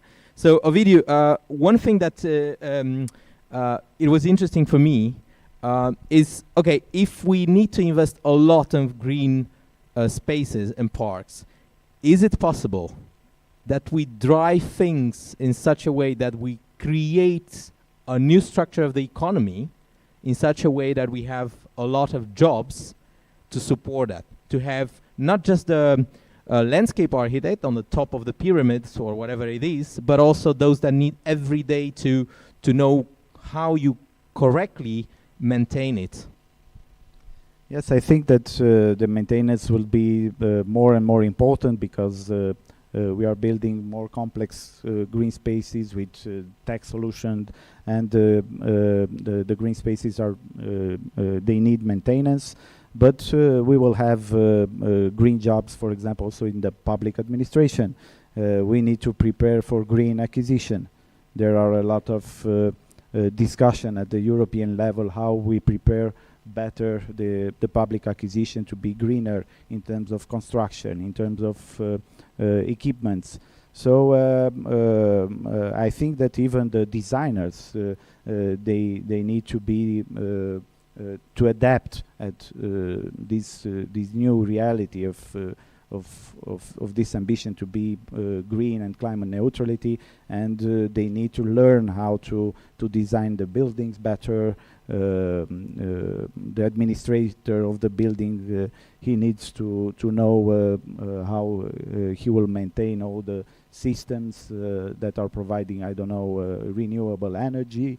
So I think that the European Green Deal is a huge opportunity for the European economy, and it will bring us a lot of advantages at the world level also. That's a great message. I will also want to encourage Ioana to simply interrupt us and intervene. This is a ping pong of ideas, so take the stage. And colleagues, if we can have Ioana back, that's wonderful. I hope she is still seeing us. I come back to the question. Yes, that's great. I come back to the question. Where should we send the microphone? Any questions from the room? Ideas? Quick reactions? No? Of course, it's a ping pong, as I said. Please. I think the sort of management and maintenance is a major concern. In many respects, it's got more complicated, but in some respects, it's actually simpler. I remember my local authority in the bit of London I live in. A few years ago, they ran out of money to cut the grass in our parks, and there was lots of debate about this and people complaining. But actually what they've created is wonderful natural parks that look wonderful, have a lot more nature in them, and they've saved a lot of money because they no longer have to cut all this grass and think about what they're going to do with the grass once they've cut it. So sometimes there are sort of actual cost savings as well in maintenance, and maintenance doesn't always have to be so complex. So we need to think maintenance in the design process, but there are also solutions like, you probably haven't seen it, like some of the mobile trees in mobile planters we have in my city. There's a little plastic sack next to them. It's a system from Canada. And this means you just have to fill it with water, and you don't need skilled gardeners. You just need somebody being able to drive a lorry, fill up the plastic sack with water, and the water's going to run out in the right rhythm where the mobile tree needs the water. So it also helps sometimes to have solutions which can be handled by people who are maybe less skilled, less trained on the job. That was my point. Can we maybe connect it with education and have a school that kids have it in a program once per week to put the water, which would be educative? That would be an idea. But I really want to involve Ioana also. Just because you're not here physically with us, we don't forget about you. And Ioana, I also have a reflection because Ovidiu brought the discussion with the nature restoration law, and I could not help myself thinking, what a beautiful connection, and please correct me. Will it be possible to prepare the local authorities for this wave, huge impact that we have before 2023, and basically have some courses in your institution that will help us understand how we do it? What do you think? You know, the easiest part is to set the necessary curricula for a course. This we can do for sure. What we need, and I'm sure that if we want to, we also have the political support in order to do this. What we need is for the people, for the people from the public service, from the local authorities to attend these courses. So for sure, courses will be available, and if we plan so, hopefully also the local authorities will train the public servants that they are working with.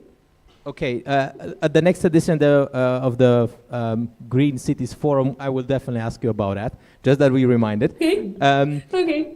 I would like to also connect back to Torsten, and I have another question. Because it's very easy to say, let's have more green in the city, but 90% of the big, of the attractive cities in Europe have the same issue.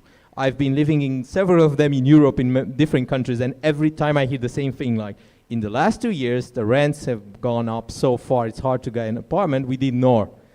How do we manage to find the right balance between building apartments, and ideally affordable, and creating enough green space? Well, it's a tough question. Like one term we use as a planner is double inward development or triple inward development, which means actually recompaction, brownfield development, but you need at the same time, if you build a dense new area like we've got outside the hotel, you always need a high quality public space. So if you pile a lot of people and families on top of each other, it's perfectly all right if the streetscape and the green spaces around them are actually nice to relax, to do sports, whatever, and plus you should have good access to public transport. And then we get dense, attractive, mixed use neighborhoods, which is actually a virtue that, because we've been building like that in Europe for the last 1200 years, so we've got a bit of exercise doing that. That's fine, quite encouraging. Ioana, please continue to intervene whenever you want. As I said, it's a ping pong here, and I will I will send the ball now back to Matthew, because another observation we had also in the last days here in the workshop and in the previous poem is that the team that is generally developing the roads or the mobility system, hopefully, is not always connected with the people working on the green side. So what advice can you give, especially to urban authorities, so that we better work with these two elements inside a municipality and outside? Yeah, I think this is a problem everywhere, isn't it? This and it was referred to earlier. This problem of fragmentation within municipalities. It reminds me of an example from back home, my own local authority.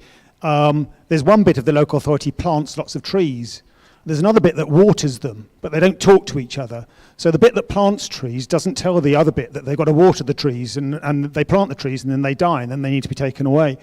So fragmentation is a problem everywhere.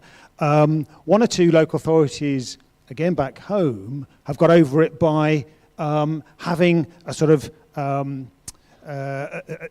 essentially it's a department for place, where they have everything relating to the quality of place under one roof, under one director, with direct lines of responsibilities then to the politicians, and to try and get a much more integrated way of dealing with these things, including highways, including roads and infrastructure.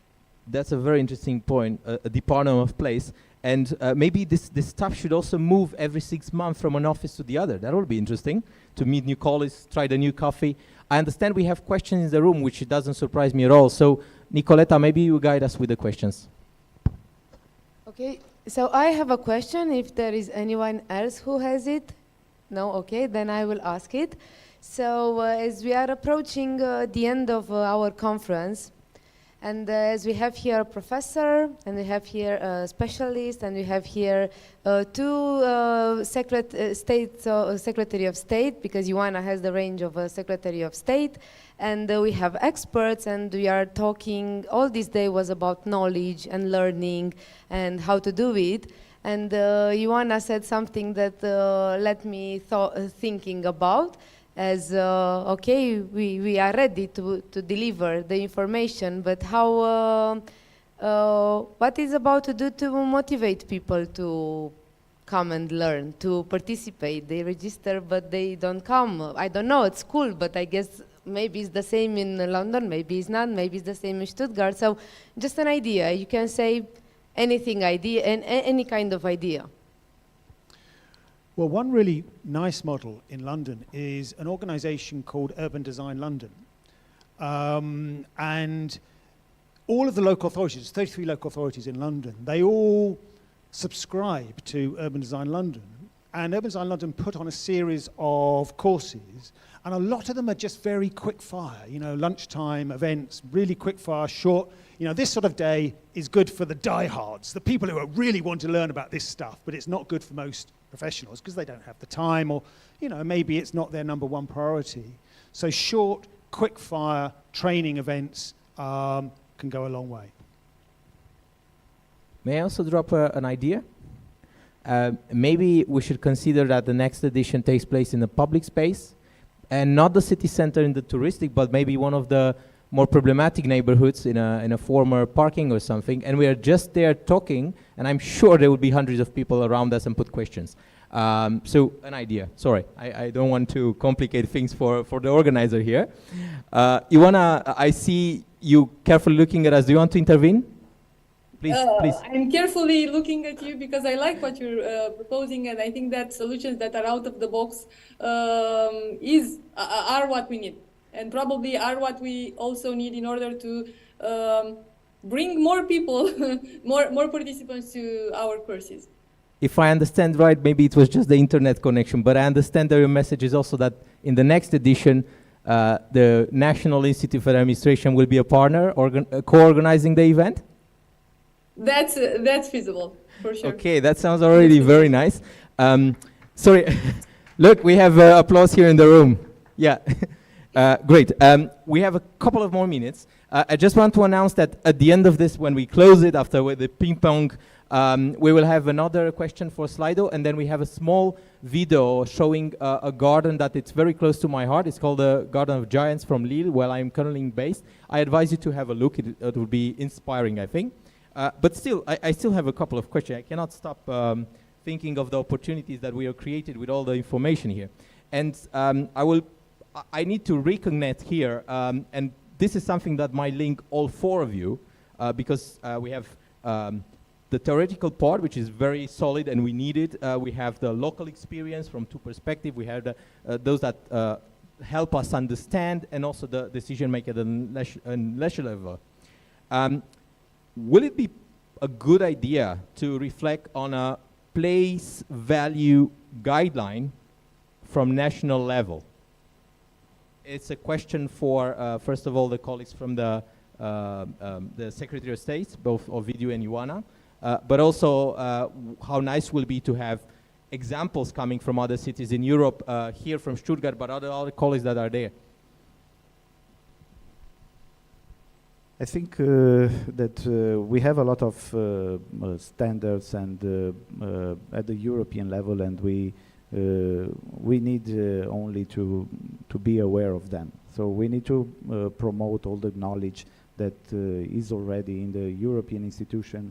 I don't think that we need to reinvent a lot of things. So we just need to be careful about our public projects and to think at the quality of our projects. Okay, thank you for that. I'm not sure if you wanna very quickly react to this. Very quickly for sure, because as I told you, I will have to leave I know. in a few moments. Okay, so could you please tell me again which was the question? Yeah, so I was inspired by what I heard, and I felt like how it would be to have a national place value guidelines. So the place value is the work that Matthew is presenting and research for the last 20 years, I suppose, around. How does that sound for you? Well, I was thinking how we could be involved into a project like this, because usually I'm a person that seeks the solutions more than the problems, even though probably what I initially said was interpreted by Matthew as a person who sees more problems than solutions. So I think it's feasible for sure. Standards are and the golden plating is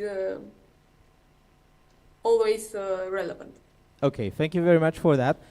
You told me very clear that you have other commitments. Ioana was involved in the Free Sea Summit with important responsibilities. So, Ioana, in case you need to run, thank you very much for your participation. I will ask the room also to give a round of applause for the effort she did. Thank you very much, Ioana. Thank you. Thank you. And we have just 3 minutes. I see Torsten wants to intervene. I mean, we're talking about quality, good environment. So you need to see what tools we have, and I was quite impressed by the way or the tools you used in Cluj, because that's what we're doing too. We have a lot of competitions. We have urban design competitions. We have competitions for public green spaces. With landscape architects, we've got architectural competitions for public buildings, but we're also forcing others to do it as well, because otherwise they won't get planning permission. So we've got a commission for a local commission for building design. We've got a commission for planning strategy, which is a lot of academics. The other one is architects from all over Europe. So I think, plus we need the discussion with the public. What do we actually want there?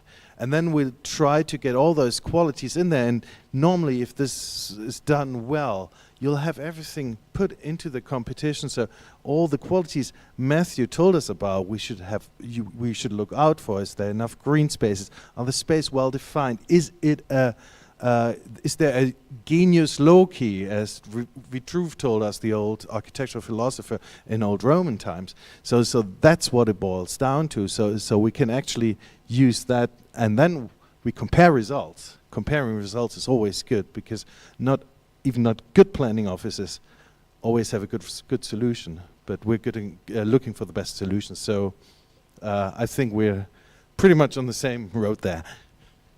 Okay, we have literally 2 minutes. So I have from Matthew a last question, and then just that we close the cycle in the middle, I will give Ovidiu 45 seconds for a last message, and after that the colleagues will put the slide on. So the question is, UK is also a country where car is very much predominant, and unfortunately the railway infrastructure, let's say, changed a bit in the last period. What advice will you give to public administration here and online, our colleagues, on taking out cars from streets? Yeah, I think this is a challenge everywhere. Certainly a lot of British cities have problems with the car. I mean, I think there's some great examples from London, which is a city which has much less reliance on the car than many in the UK. And many parts of London have been, very active in returning streets to pedestrians, taking out parking, creating new public spaces and green spaces and so forth. So there's lots of sort of, best practice to build upon. But I just wanted to reflect very briefly on your previous question about the sort of national level. I think ultimately the real vision, the real drive needs to come from the local level rather than the national level. But what the national level can do is it can establish the ambition. And many European countries have a national architectural policy. I'm not sure you have one in Romania, but you may correct me if I'm wrong. But I think having a national architectural policy can really help to set that ambition which then comes down to the local level, and ultimately the local level, and it's then about delivering on that ambition. But that could be a really useful, high-level policy tool for starting off the process and driving that ambition.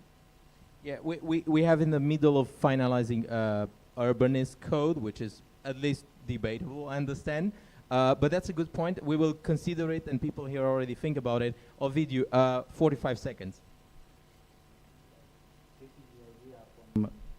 My colleague, I wanted to say that we should not forget about the new European Bauhaus. So there are very good principles of how we should build our environment. And I think that, yes, indeed, in Romania, we are not thinking as much as we should at those principles. But it's also a matter of money. And I can give you the example of the Recovery and Resilience Facility. At the national level, my colleagues of the Ministry of the Development, they put a standard cost of 400, 500 euros per square meters for energy efficiency of the buildings. But in all over the country, when we had the ambition to have, I don't know, zero energy consumption buildings, you can have 1,000 euros or more, 1,500 euros if you're having an historic building monument or something like that. So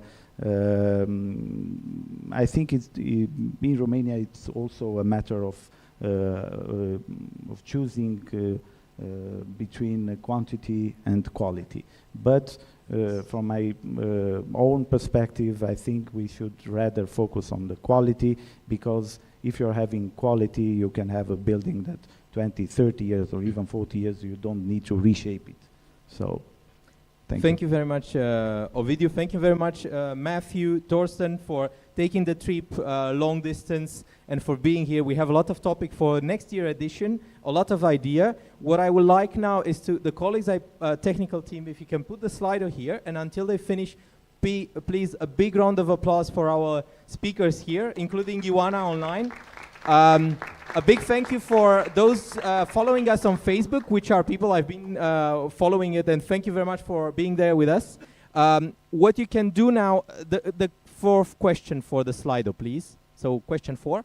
Now that until you take your stuff and finish your coffee, if you can put here some crazy recommendation for public administration on what will you recommend to urban authorities to do in order to improve the quality of green spaces in cities, in city planning in European cities? That will be good. We will collect them here in the next 5 minutes. And after that, we will put the video with the garden and we can continue chatting. So thank you very much. Congratulations for the organizers and the city and everybody that was involved. And we will meet here next year, I'm sure about it. Thank you very much.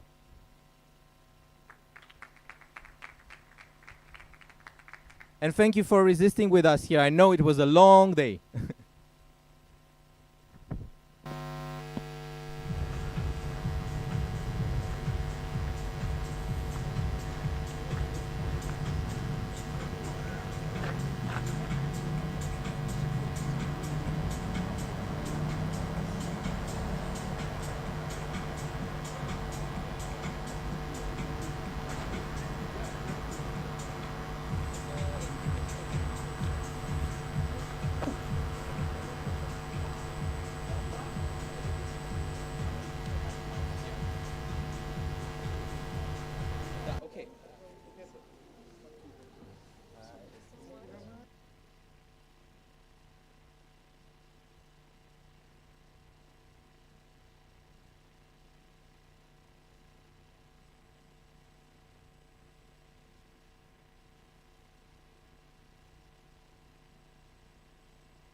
Pe aceste imagini vă spun că la ora 19:30 începe gala premiilor orașelor verzi. O să luăm doar, o să eliberăm un pic sala după ce urmărim exemplu cu această grădină minunată pe care ni l-a lăsat Alex.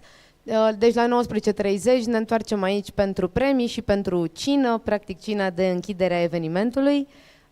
Primăria Municipiului Brașov și toți partenerii de organizare vă mulțumesc pentru că ați rămas până la final, practic. Și ce vă rugăm este să ne lăsați feedback. E probabil cel mai important e-mail pe care îl veți primi din punctul nostru de vedere, acela în care vă lăsăm un formular de feedback, pentru că chiar ne dorim să facem acest eveniment din ce în ce mai relevant pentru funcționari publici, aleși locali și experți din administrația publică. Vă mulțumesc!